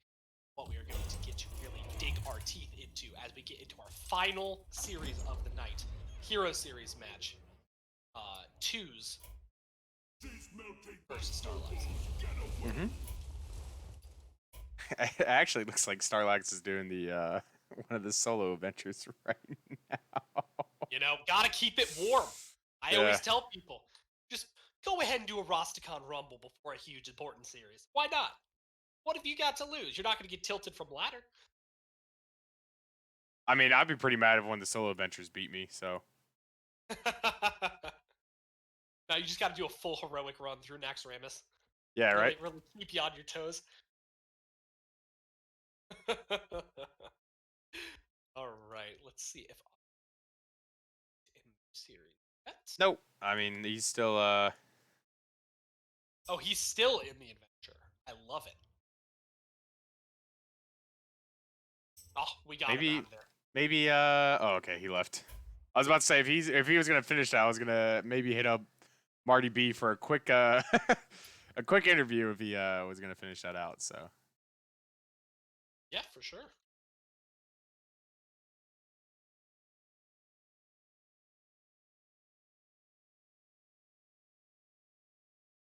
So while we are waiting, talked about what we thought was going to. We talked about what was going to be, or we just talked about bands, right? We talked about the. yeah. So what do you think the leads are going to be, assuming a double war? Probably see Demon Hunter. I don't know. It's definitely very interesting. Because like there's such good the thing about Hero, which is last hero standing for folks that may not know, it's you win it with a deck, it stays. If you lose with a deck, it's out. So counter queuing is huge in this matchup or in this series. Maybe Tues leads with Priest. I could definitely see the priest lead coming out, especially. So like Priest is like probably Tues' weakest deck, right? So I could see that doing that. So that way he can counter queue, either Paladin with the Mage or maybe the Hunter with the Demon Hunter. But if it goes that way, yeah, I think we lead Priest with Tues just to figure out what Starlax leads with, maybe. Unless Tues just feels super confident in the Demon Hunter versus Paladin matchup, then I probably leave Demon Hunter. Yeah, so for I think Starlax is probably leading Paladin, maybe no matter what, maybe the Face Hunter. But I don't see Starlax leading with Demon. Something important to note is that in Hero Series, it being last hero stated, you are going to see a lot of those decks that have a strong sweep potential. In things like the Face Hunter, things like the Libram Paladin, decks that can really just steamroll your opponent, and if they high roll, can just win matchups, even if they're not traditionally favored in those matchups. Because they get to bring that deck multiple times in a row, you see that a lot more in Hero. And Q order sometimes, well, I don't know the exact statistics, can matter in last hero standing. Although I know a lot of people are proponents of just random.orging it and going from there. Yeah. I love Hero because like so every other series in THL is Conquest format, and then Hero stands alone right now as its own real format. I mean, sure, it's like open deck lists and then wild, but it's still all the same format of Conquest. And then Hero is got its own last hero standing. So it feels nice to have something that is off the beaten path within standard. Is not really. I don't think many tournaments, even big tournaments, even run last hero standing anymore. So no, they do it at Grandmasters for that like one little week generally, but then again, they also do specialist, and I don't think that I would ever want the specialist format come to THL. THL had a specialist format once, and I hated it. I think some people liked it, but I did. I hated did not like it too much. All right, so we got bans in. Tues' Warrior is banned, and Starlax's Paladin is banned. Okay. I like it. So a little bit different. I respect the Paladin ban. Like I said, it being a very, very fast way to sweep your opponent is something that definitely is taken into consideration when you are banning Paladin. I know I've banned it fast, but it makes sense from where I'm sitting looking at both. Yeah. To kind of take that threat off of the table, as it were. Absolutely. All right, looks like we are ready to jump into the game. So we got some eyeballs. Yeah, got some eyeballs. Gonna spectate both players here. Yep. Starlax will be on your bottom, and Tues will be on top. Looks like we've got a Hunter queued right into the Mage, which looks to be Turtle from Tues' side.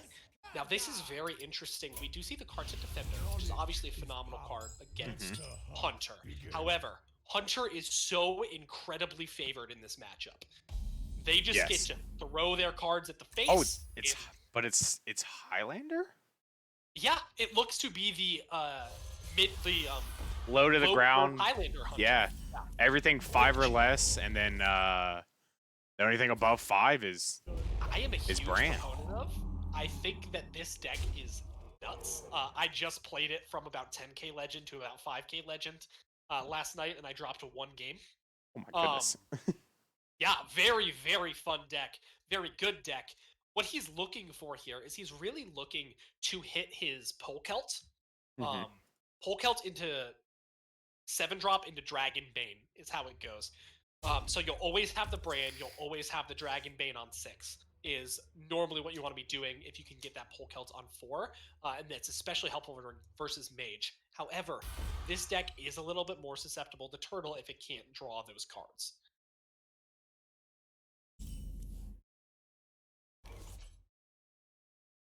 Maybe not. Maybe it is just normal face with the Desert Spear.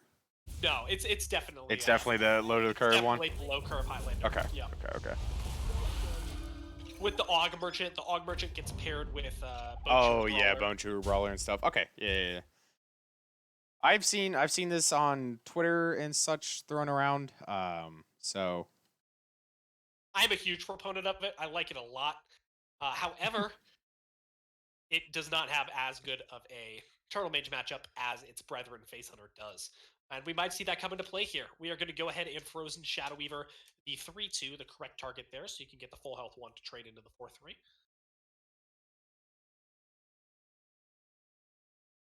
Also looks like we're going to get our Reader online to draw 2 cards. This is also very important. Hopefully Yeah. we can draw that Brand going into this turn 6 and then after at the turn 7. no reader. Interesting. Deciding to hero power instead and press the immediate damage.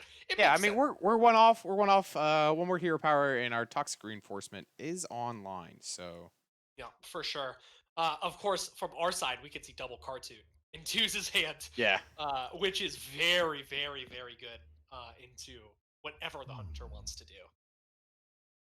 He might consider coining one, actually. Could also, alternatively, do some arcane shenanigans with Wand Thief. Maybe the Ooze to peel out this weapon. yeah. I think I want to do Ooze, Wand Thief, and then go from there because we could ping down the 1/1 from there and trade into the 3/3. We can even hold on to our arcane missiles for now as options. I'm gonna go ahead and trade. He's gonna missiles as well. Oh no, missiles. No. Okay, that not works, too that bad works. hit. Yeah. All Pretty right. good hits. Gonna allow him to play the Ooze down to clear off that weapon.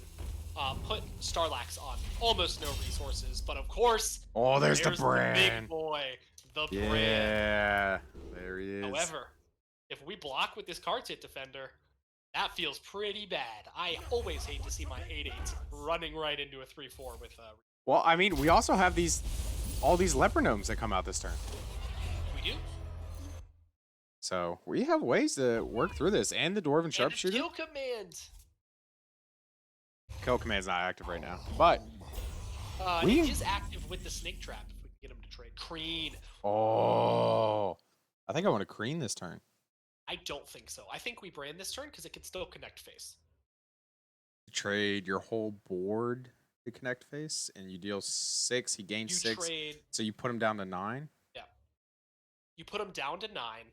You have the kill command with the snake trap, and then you could just hero power from that point, right? Because Turtle Mage, what are they going to do if you already got their card hit? He Yeah. doesn't know the second card hit's in hand, of course. I don't know. But I he is kind gonna of let like free. this play too. Yeah. For sure. You know, you keep all these leper gnomes. That the mage still has to like semi-answer. I guess they could start freezing the board. Maybe this plays worse. You're almost board locking yourself this way. Right. However, so he could have coined Tortolan if he had the second Tortolan in hand Yeah, and done a full freeze, yeah. Which might just happen.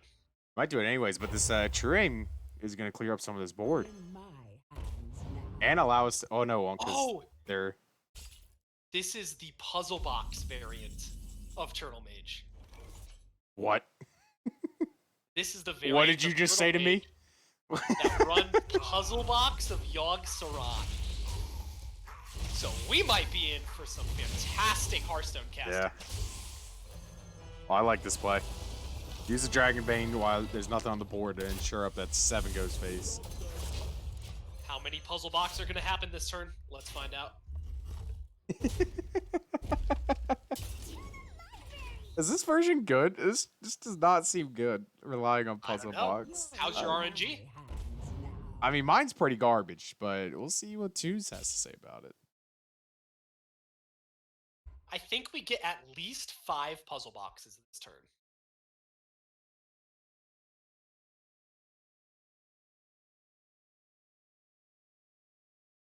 Here we go. We are gonna start in on the puzzle box shenanigans. Bell number 1. Coming out with the Spectral Sight. Oh, Really bad garbage. action. Okay. Also garbage. That could mill both puzzle boxes. It does not. All of this seemingly bad so far. Oh, no. okay, that's fine. We can mill a Pilgrim. We did lose our Frost Nova for the Pilgrim though. We milled. Oh, we milled both double potions. Potion. We milled double potion. Oh. We've got a ping and we got a box again, right? I We guess. ping the 1/1 and we box again. Listen, We have man, to. after watching No that other first play. box, I don't think I want to box again. That's just Yeah, here's the second box. oh goodness. The Alright. Sphere of Sapience is playable, so both are alive. Okay, we made their minion bigger. Blessing of Wisdom is really bad. Oh, I hit their minion. Dimensional Ripper Ripper does doesn't do nothing. anything. Don't draw a card. Deal 3. Okay, Alright, good. 3. Each the Beast does nothing. That doesn't do Mutating anything. Into a King Oh! Crush. I wonder if we got the King Crush attack off. dies. Oh, it does? I don't know. It was green for a little bit. Was it green? Yeah, I think he might have got the attack off. Did not get the Nope. attack off. Looks like he threw out the sphere That's and hit end not turn. game though. Oh my. How does he get through this? Oh my goodness. What a game of Hearthstone. What an RNG filled fiesta of just things. Is there a way to like work with the weapon to get through this? don't think Let's so. see. Because it'll. Oh, that was that attack with the weapon. Was Yeah, because this not is great. random It RNG goes- order. Oh no, it goes in order no, of when it goes hit the by board, play right? Order. Yeah. Right. Okay. So I don't like that attack there instead of just attacking with the 2. Interesting. I mean, you did have him draw a card, so he will mill another card. I just picked the Firebrand. Mill it. Mill it. My hand Well, is with the puzzle box still in deck, still in hand. I can't believe this is a deck. I'm gonna be honest with you. And only a player of Tues' caliber This seems would like bring something. absolute randomness to Yeah. the THL series. This seems like something I would bring for ladder He's going for shenanigans. lethal. Oh, In my hands now. watch! It's gonna cast like Let's see if this Bloodlust and Tortolan is stuff now. playable in hand. nice spellbend. Spellbender. Okay. That's green. Oh. Skull is awful. Oh, we hit a box. We hit one box in hand. He's playing Reno in the deck. Oh no. No boxes left in deck. I mean, he has no cards left in deck. Uh-huh. This game is still not over. He mills 1. He Yeah. has a pressure plate and a spellbender and a card sit in hand. Yeah. Like you just freeze the King Crush and then what does your opponent do? Cry. That they're getting puzzle boxed out of this game. Wow. That's gay. Tues making a strong case for why this card should be banned from competitive play. I mean, do you really blame that card, or you blame the 10 random spells that came with it, or 30 random spells that came with it? I should say. I blame the Tortolan Pilgrim not taking the copy of the card out of your deck. We're gonna Bone Shrewer and go ahead and Freezing Trap, but this game is over. No, not the Maybe King Crush. Crush. That's upsetting. Go ahead and kill Command Face in a last-ditch effort of hope. And that is just going to be lethal. Tues takes game 1 with the wackiest Turtle Mage I have ever seen. I'm not really a person that gets lost for words, but I'm speechless. I honestly have no idea how to properly assess that game and be like, oh yeah, this is what happened because of this. But it's just like, yeah. I mean, your breath got taken away, my sanity got taken away, Tues I- took away all of that from us. But yeah. Yep. he did get it through, and because this is Last Hero Standing, guess what that means? We get You to see it again. Puzzle Box Oh Mage man, coming right back. it's just some nutty stuff happening. And you know from the side of Starlax, he's just cringing that he has to play this again. I would be too. I'd be thoroughly upset. At Brings least it. we're not Ron Mexico. I'm Ron Mexico. I'm Brushy Ron or Brushy Mexico or Ron Tuna, however you want to say it tonight. All right, coin wand maker here. Gonna go ahead and pick up a mana burn, which could be very relevant in this matchup. You have a Tome of Intellect on the side of Tues. Not quite as relevant, but could do something with the Firebreak. I'm excited to see both puzzle boxes get drawn. I mean, okay, just play it on 10. No. You know, I'm more fine with that than the infinite puzzle boxes of what happened. Picks up the Firebrand, or rather the Violet Spellwing. Has the choice of whether or not to play the Firebrand this turn. Looks like he will, just to keep the 3-4 on board. With double mana burn, though, Starlax can deny a turtle turn for 2 turns. Wow, say that 5 times fast. Starlax can deny a turtle turn for 2 turns. Starlax can deny a turtle turn for 2 turns. Starlax can deny a turtle turn for 2 turns. Starlax can Look deny a at turtle that. turn for 2 turns. Starlax can deny Impeccable a diction. turtle turn for 2 turns. Impeccable diction coming out of the other side of the casting desk. Somebody went to choir in high school. Not really. I did a lot of tech show. I did the tech stuff for all the musicals and fall plays. Yeah, But there you go. I would As I would someone who recite does lines and stage stuff. acting professionally, good job. Thanks. Always need more tech. All right, clear off this Bone Wraith right here, the Shard Satyr Mystic, and the Hero Power. Drawing the Pilgrim, little does Tues know that these mana burns really do not want that turtle to get ever played this game.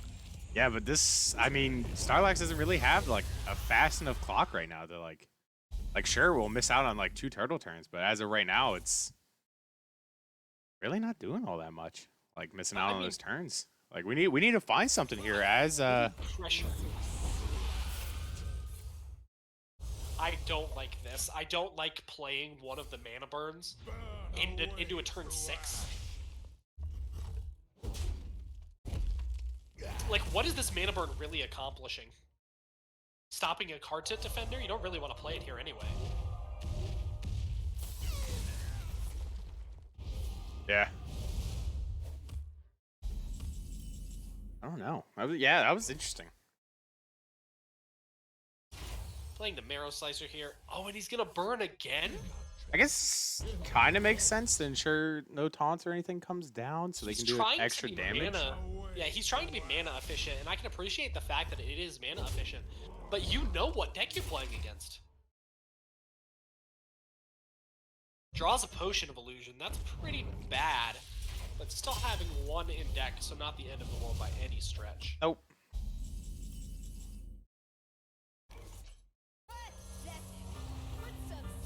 Alright, here comes the militia. Mana Saber pickup on the side of 2. Oh, we can Cone of Cold and Mana Saber. Yeah. Set up for more shenanigans the following turn. Set up for your turtle turn. Yeah. We'll take 4, maybe 5 at minimum from the hero power. Especially So after seeing both mana burns come out of the hand of Starlax, you know that the Wand Maker spells are no longer relevant because you're Yep. always scared to see the mana burns. yeah, because you never know if they just hit like double Twin Slicer or something off their wand makers. It's always a scary sight. Something. We're gonna see double Chaos Strike come out of the hand of Starlax here, just filtering a little Ooh. bit. Okay, getting him into the Blade Dance. Yeah, that's pretty good. Get to remove this Mana Saber. Yeah, Yeah, that denies the turtle turn from happening quite as immediately.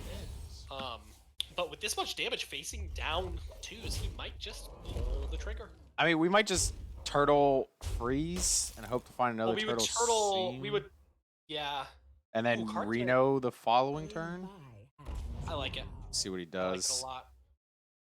He's playing on stream, but he's not a bad player, so he's gonna go ahead and Potion of Illusion to get the freeze here. Unless. Is he thinking about? Unless. There's no way you can leave this board up. There's no a way you chance. can. There's no way you can potion again. You're dead. All right, but we The are gonna box. Oh, he can attack. Mark shot. Okay, what do we get? Another Cone of Cold. Cold Wild Growth, putting him to the 10 mana. Go ahead and Mortal Coil for nothing. Adds two beasts. Two beasts. So everything Oh, but one. Okay. Is somewhat relevant. Destroy a minion. Destroy a minion. Hit the 5/1. Also relevant. Yeah. He needs Sinister some Strike. type of healing or clear. Oh, oh no. Oh, okay, okay. Oh no, it sets him back 3 It health. sets them all back to 3 health.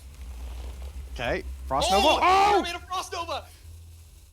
No What a crazy way. draw! What is happening? This is nuts. Him hitting that 0 mana Frost Nova just saved him this turn, which will allow him to probably have another chance in this game. Yeah, I wonder if Starlax is thinking maybe he's thinking like I got to clear both of these pilgrims here. Maybe he ignores them because he Maybe knows there's none in considering hand. it. But look at all of this damage. You know he's not playing a barrier version of the deck. But Yeah. he's just trying to protect his board, clear the turtles, and make sure shenanigans can't happen. But that might cost him. He's just going to play Reno. Or do we just box? Nah, the right play is No. Reno. The right play is Yeah, Reno, but, You just but slam this Reno. I mean, we already played 5 boxes this match, so like, what's one more box? I really hope Reno casts a box off its first spell.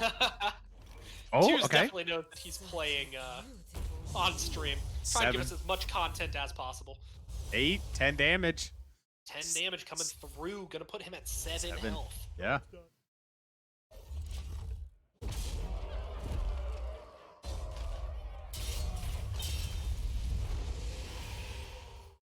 Casting a Soul Shear, which is relevant. Oh, that will. That's the second potion.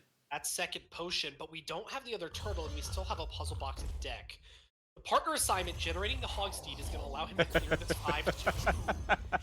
I love that it's relevant. The 2 random beasts off Yeah. of that. And go ahead and establish a board of his own to try to Yeah. counter.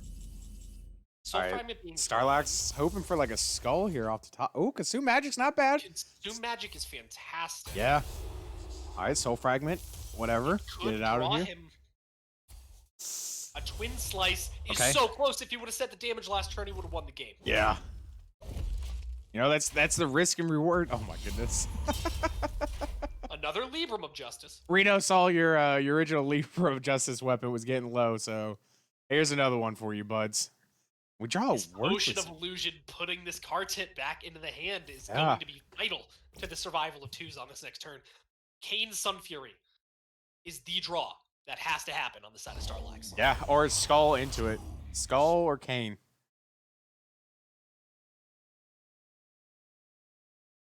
We go ahead and play the other potion to get down that. Yeah, second get down a card second trigger. card too. Yeah.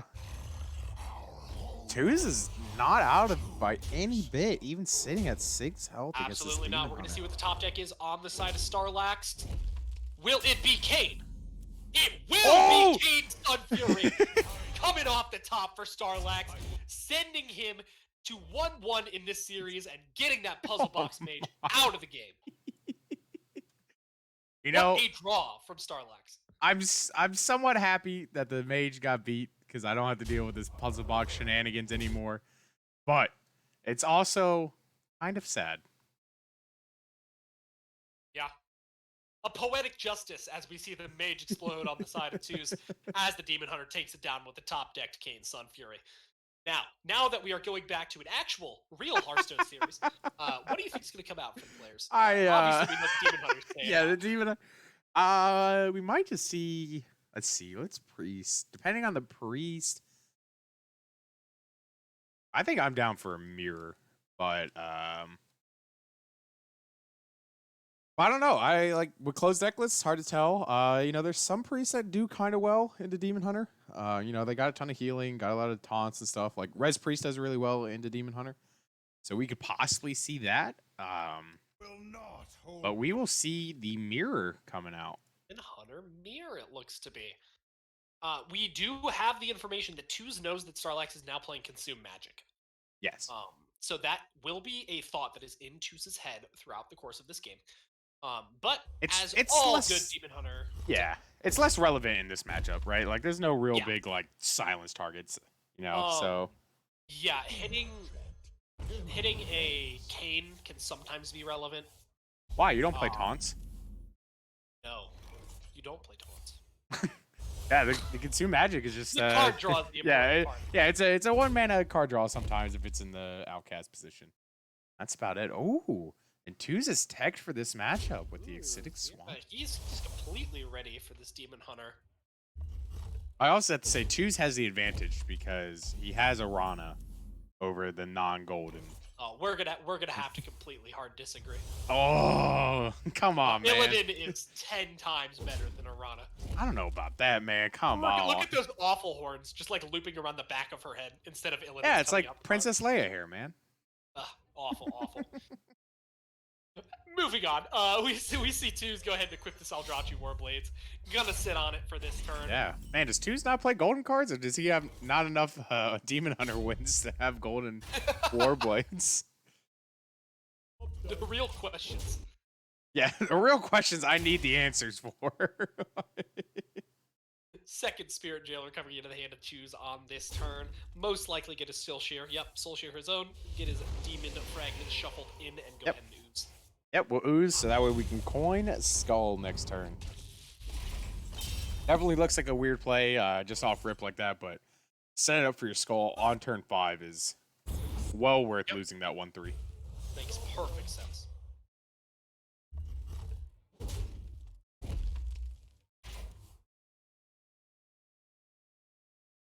Go ahead and coin that Skull just as you suggested the last turn. We'll see what the hits are. Hopefully we're not drawing Soul Fragments here, and it looks like he Alright, died. Lapidary, their mana Shard Shatter Mystic, and Wand Maker. Yeah, perfect outcome for Tues there, allowing him to play out the Wand Maker after the Shard Shatter, generate a Twin Slice, which with double Blade Dance in hand is very relevant. I mean, just with healing too in this matchup. I mean, he's got the Warblades on already. We're going to see one of these Glade-bound Adepts come in here. Glade-bound Adept going ahead and clearing up the 3-2. Second Twin Slice coming into the hand of the Tues. This is already building up an immense amount of damage. Such a beautiful. And it looks like he's going to go on some of it, throwing the Lapidary to go ahead and Blade Dance off this 6-4. Other option is just to push face with the Cane.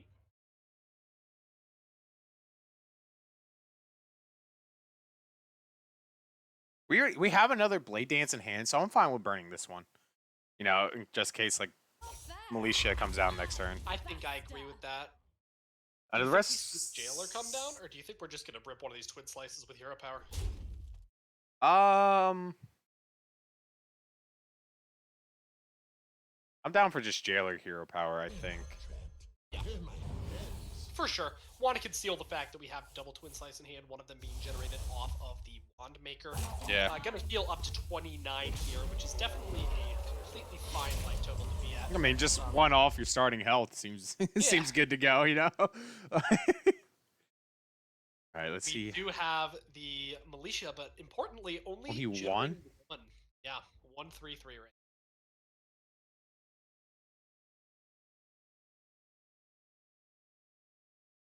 All right, here's that Consume Magic we were talking about, that it is just 1 mana draw a card. Is 1 mana draw a card, and the card he draws is good, but not quite in this spot. We're going to see Soul Shear go for the Warblades and kill off that 5-2, taking 3 in the process, which is game. 3 plus He 5, heals to 7, 14. 9, 11, 13 lethal? Yeah. Yeah. That's game as that long as should be Tues just game. Tues can do his math. 2, 3, 5, 6, 7, 8, Yeah, 10, it's 11, 13. Oh, it's over lethal. We've got it every way from Sunday. Tues Yeah. is going to go up in this series. as long as he sees it. Ah. Winning the Demon Hunter mirror was vital to the success of this series, I think. And I think that Tues recognized that with the addition of the acidic swamp booze in his list. Yeah, absolutely. I mean, I think the way you look at the counter cues and stuff like that, because you get to see your opponent's classes coming into the week, you know, so you definitely get to see that it's probably going to come down to a Demon Hunter mirror at some point. Like, it's most likely going to happen. So, you know, good on Tues for recognizing that and, you know, teching for it, as you said. Absolutely. So it goes up. Tues is up now, 2-1. Is going to be locked into that Demon Hunter, and we lose the Demon Hunter on the side of his opponent, which means, oh, what does he have? He has Warrior. We just have Warrior. Warrior left for Starlax. And we're going to see that Warrior into this Demon Hunter right now.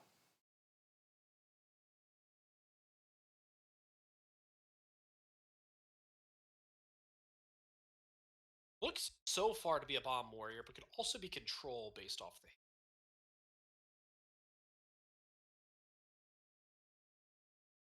If it is a Bomb Warrior, it is the hands-off, no pirate build with double sword and board and for Starlight. I like that. The hands off. No deckhands coming out of here. No generated deckhands. No pirates. Gotta go ahead and hero power on turn 2 is Starlax. Tues with an acidic swamp ooze in hand is also pretty prepared for this warrior. I mean, yeah, you just hit multiple matchups with it. You know, the Demon Hunter one that we just discussed, and then into, you know, all warriors play some sort of weapon. So, no, once again, good recognition by Tues. Expect nonetheless from him to tech these cards in here for these matchups.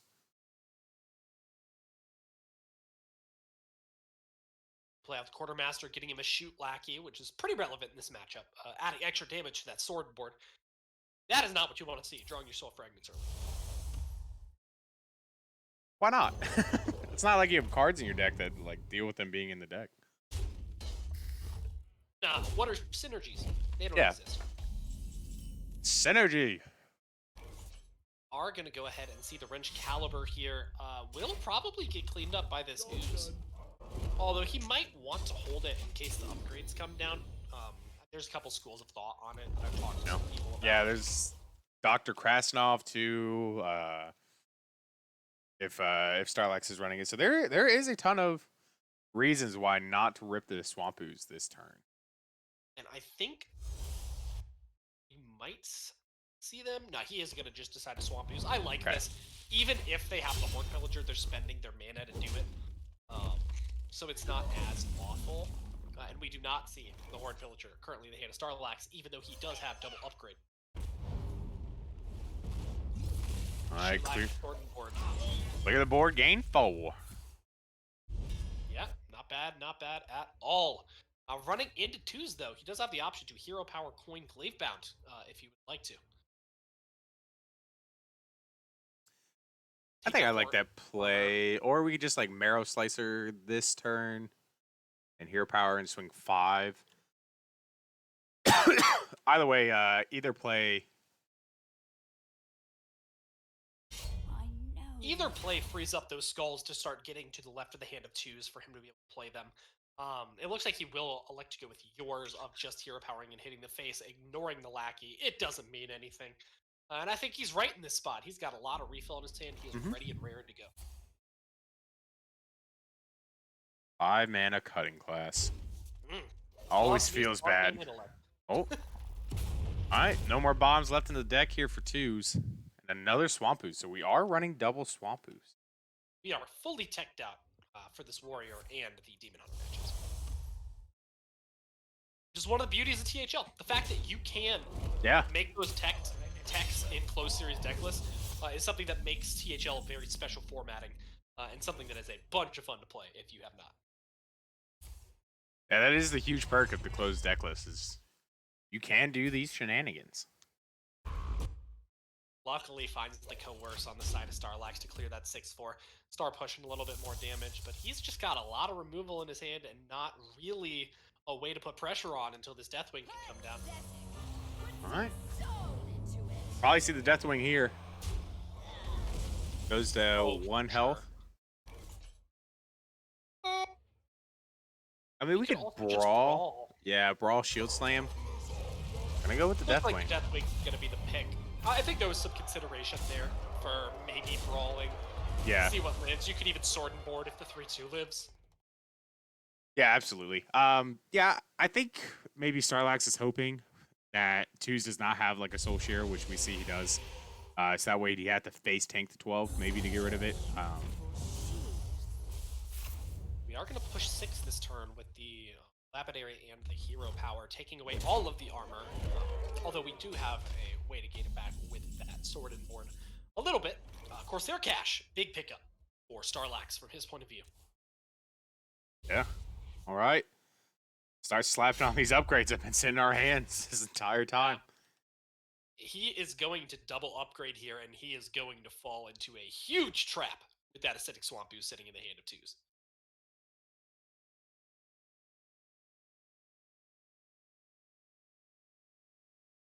Other options are Sword and Board. Hit it.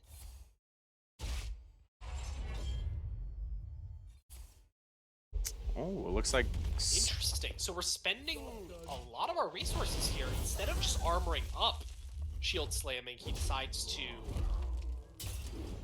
Right? He had the mana for that. To just armor up and do it, yeah? Yeah, I think so. I think that was just a... Well, no, he spent 6 mana, so he only had 3 mana left over. Right, because he spent 2 to draw the so weapon, armor 4. up and shield slam is 3. Yeah. Yeah, so I think It's that was still just a alive, little though, bit because he was only at 3 health because of the sword and board. Right, but you'll have 4 armor if you armor up shield slam instead of the whirlwind. Oh, okay. Well, Yeah. So you'd have to just a tank little bit face of it, I think. You would not, no, in that situation. But regardless, moving on from that, we are going to see 8 damage coming out of Tues, healing him back up to 26. And with just 2 upgrades and 2 brawls, Yeah. I'm not sure what Starlax is thinking right now. Help. Yeah, help would Help be me. a pretty good one. Yeah. Gonna have to panic Blade Storm down this 3-2, which can't feel good. Desperately hoping for a Horde Pillager. All right, Skull could find it. Is that lethal? So we go up to 6, 10. Nope, not quite. Blade Dance final card off the Skull. Wait, 6-7 Glavebound is lethal. No, Because he goes to 7 with the hero power, right? well, you don't have the mana for... Oh, you don't have the mana, yeah. Yeah. But we are going to go anyway with the first part of the Twin Slice with the Glavebound. Pushing 9 to the face, Yeah, putting him at 4 health. Now it sets it up because we do have that Warblades, second slice, and hero power. So that's 5 next turn if we can clear the Glavebound. And we can, okay.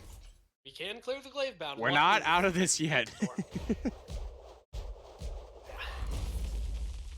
We are not out of this unless a second Twin Slice is drawn. Or Lapidary. Or a Soul Shard Lapidary. Tues is going to win this series 3-1 over Starlax. Wow. Excellent series. Obviously some shenanigans with puzzle boxes the first 2 games. Some shenanigans. Pretty much uncastable from that perspective because we were as in the dark as you guys were. Yeah. We just gotta sit back, relax, and watch just fireworks the whole time. Yeah, that was absolutely fantastic. Congratulations to Tues on winning the series. That was a great night of Hearthstone. Yeah, absolutely. We saw the first match go to Game 5, and then the second 2 matches were very competitive, very well played from both sides. Yeah, it's always good to the wild match getting wild on stream. You know, it's fun to see that crazy shenanigan stuff happen. I don't know. Would you classify the second one or the third one as the wild series? You're not wrong. You're not wrong. showing off all aspects of Hearthstone. So we are caught up now, so we can interview Tues. Oh, I'm completely into that. If you want to grab him and put him. Yep, pinging him right now. So while that's going on, I just want to recap a little bit. We had 3 series tonight, all of them very, very good. Well played from both sides, as I said before. The series tonight, if you want to go back and watch them, if you didn't see the ones earlier, were Koroden versus Oofrick. Oofrick. FBM2 versus MartyB was our second match, and then the one you just probably caught was Tues versus Starlax. It was Pro, Wild, and Hero respectively. Go back and watch them if you didn't. Very, very fun series. I especially liked the first one. Going to Game 5 was a lot of fun for us, and I'm sure for the players. And yeah, I'm very excited for this interview to start.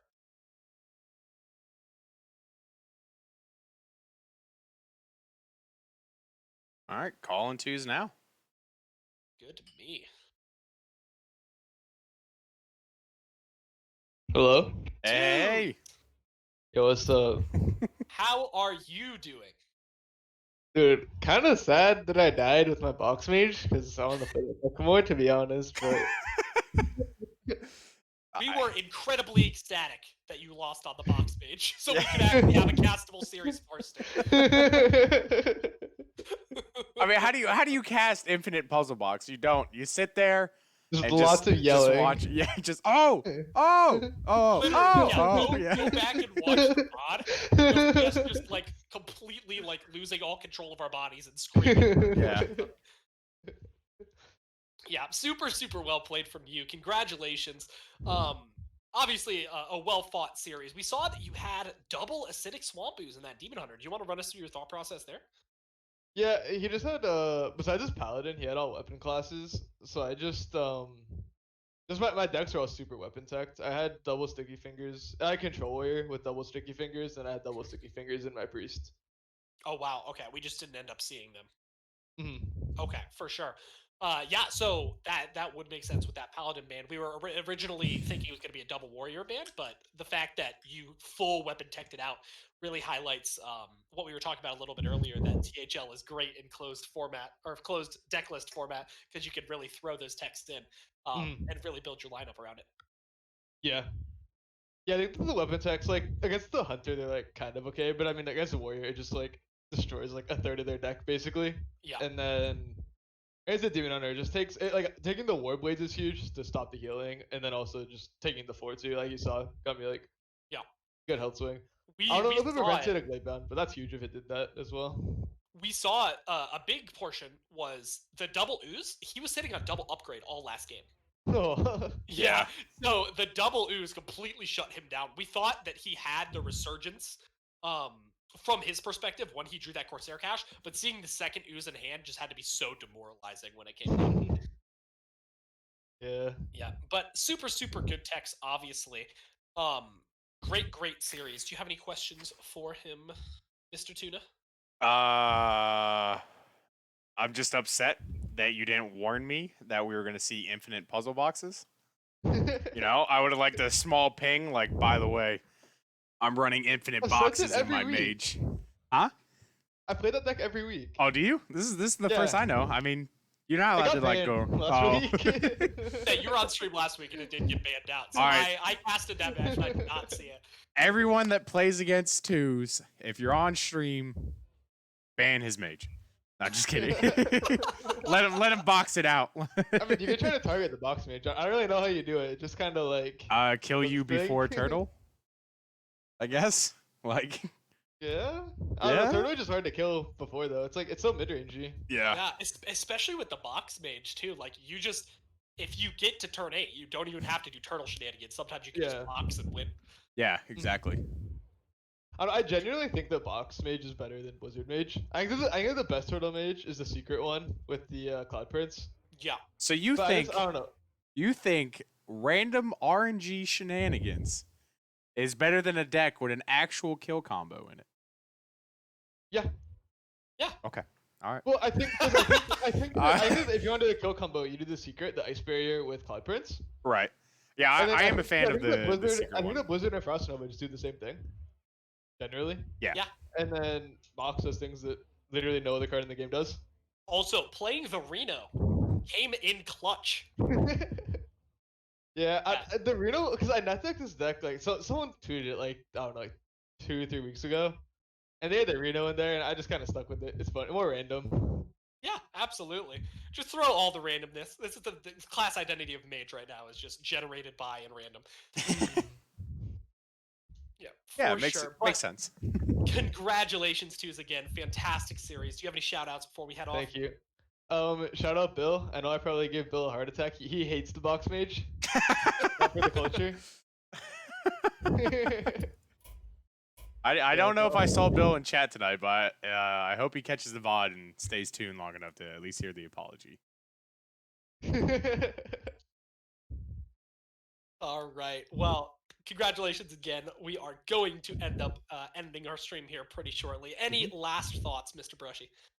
No, man. I mean, congrats on the other win. You know, you're up to 4-1 now in Hero, so good job on that, and good luck in the rest of the series that you're in THL. Thank you. Yep. Alright. See you later. Yep. All right, and that'll do it for us as well tonight, Leumer. Thanks for coming out and helping me out here on this hectic hectic Saturday for myself. You know. Oh, absolutely. You know I always love to be here. I'll jump in whenever I'm free. Nice. You know, it went from like having me and one other person, then it was like me and another person, and I was just like, oh man. I was honestly trying to get out an op for most of the Saturday, but at one point I was like, man, I got an op. So Just gotta bite the bullet and do yeah, it. just gotta bite the bullet, do it, and then luckily enough, I had you on backup as well. But yeah, man, thanks for always fun casting with you. Glad to see you get to cast a little more. Always good to see newer THL faces come around here and you know, show off what they got for the casting world. For sure. I haven't casted for THL since 4 or 5 years ago, so it's nice to get back into the swing of a things, nice for little sure. break, come back swinging hard. You know, casted a couple times last weekend. Now you got tonight, so you know, hopefully we'll see more of you. I know there will be a little lull in casting here shortly when I disappear, so you can have all of my hours. Oh, there you go. Perfect. Just slot right into the Yeah, huge there you schedule go. that BrushyTuna has. But anyways, Alright. folks, thanks for stopping by. Thanks for hanging out with us and hanging out through all the technical difficulties and all these great matches. You know, we love to see you folks in chat every night. Every night we're here casting. So, any final words, Leumer? Thank you all for coming so much. Remember to always submit Puzzle Box Mage, as we just witnessed. Make the stream operators and casters cry. Submit it every single week. Thank you all so much for watching. We will see you later. This is Leumer and BrushyTuna signing out for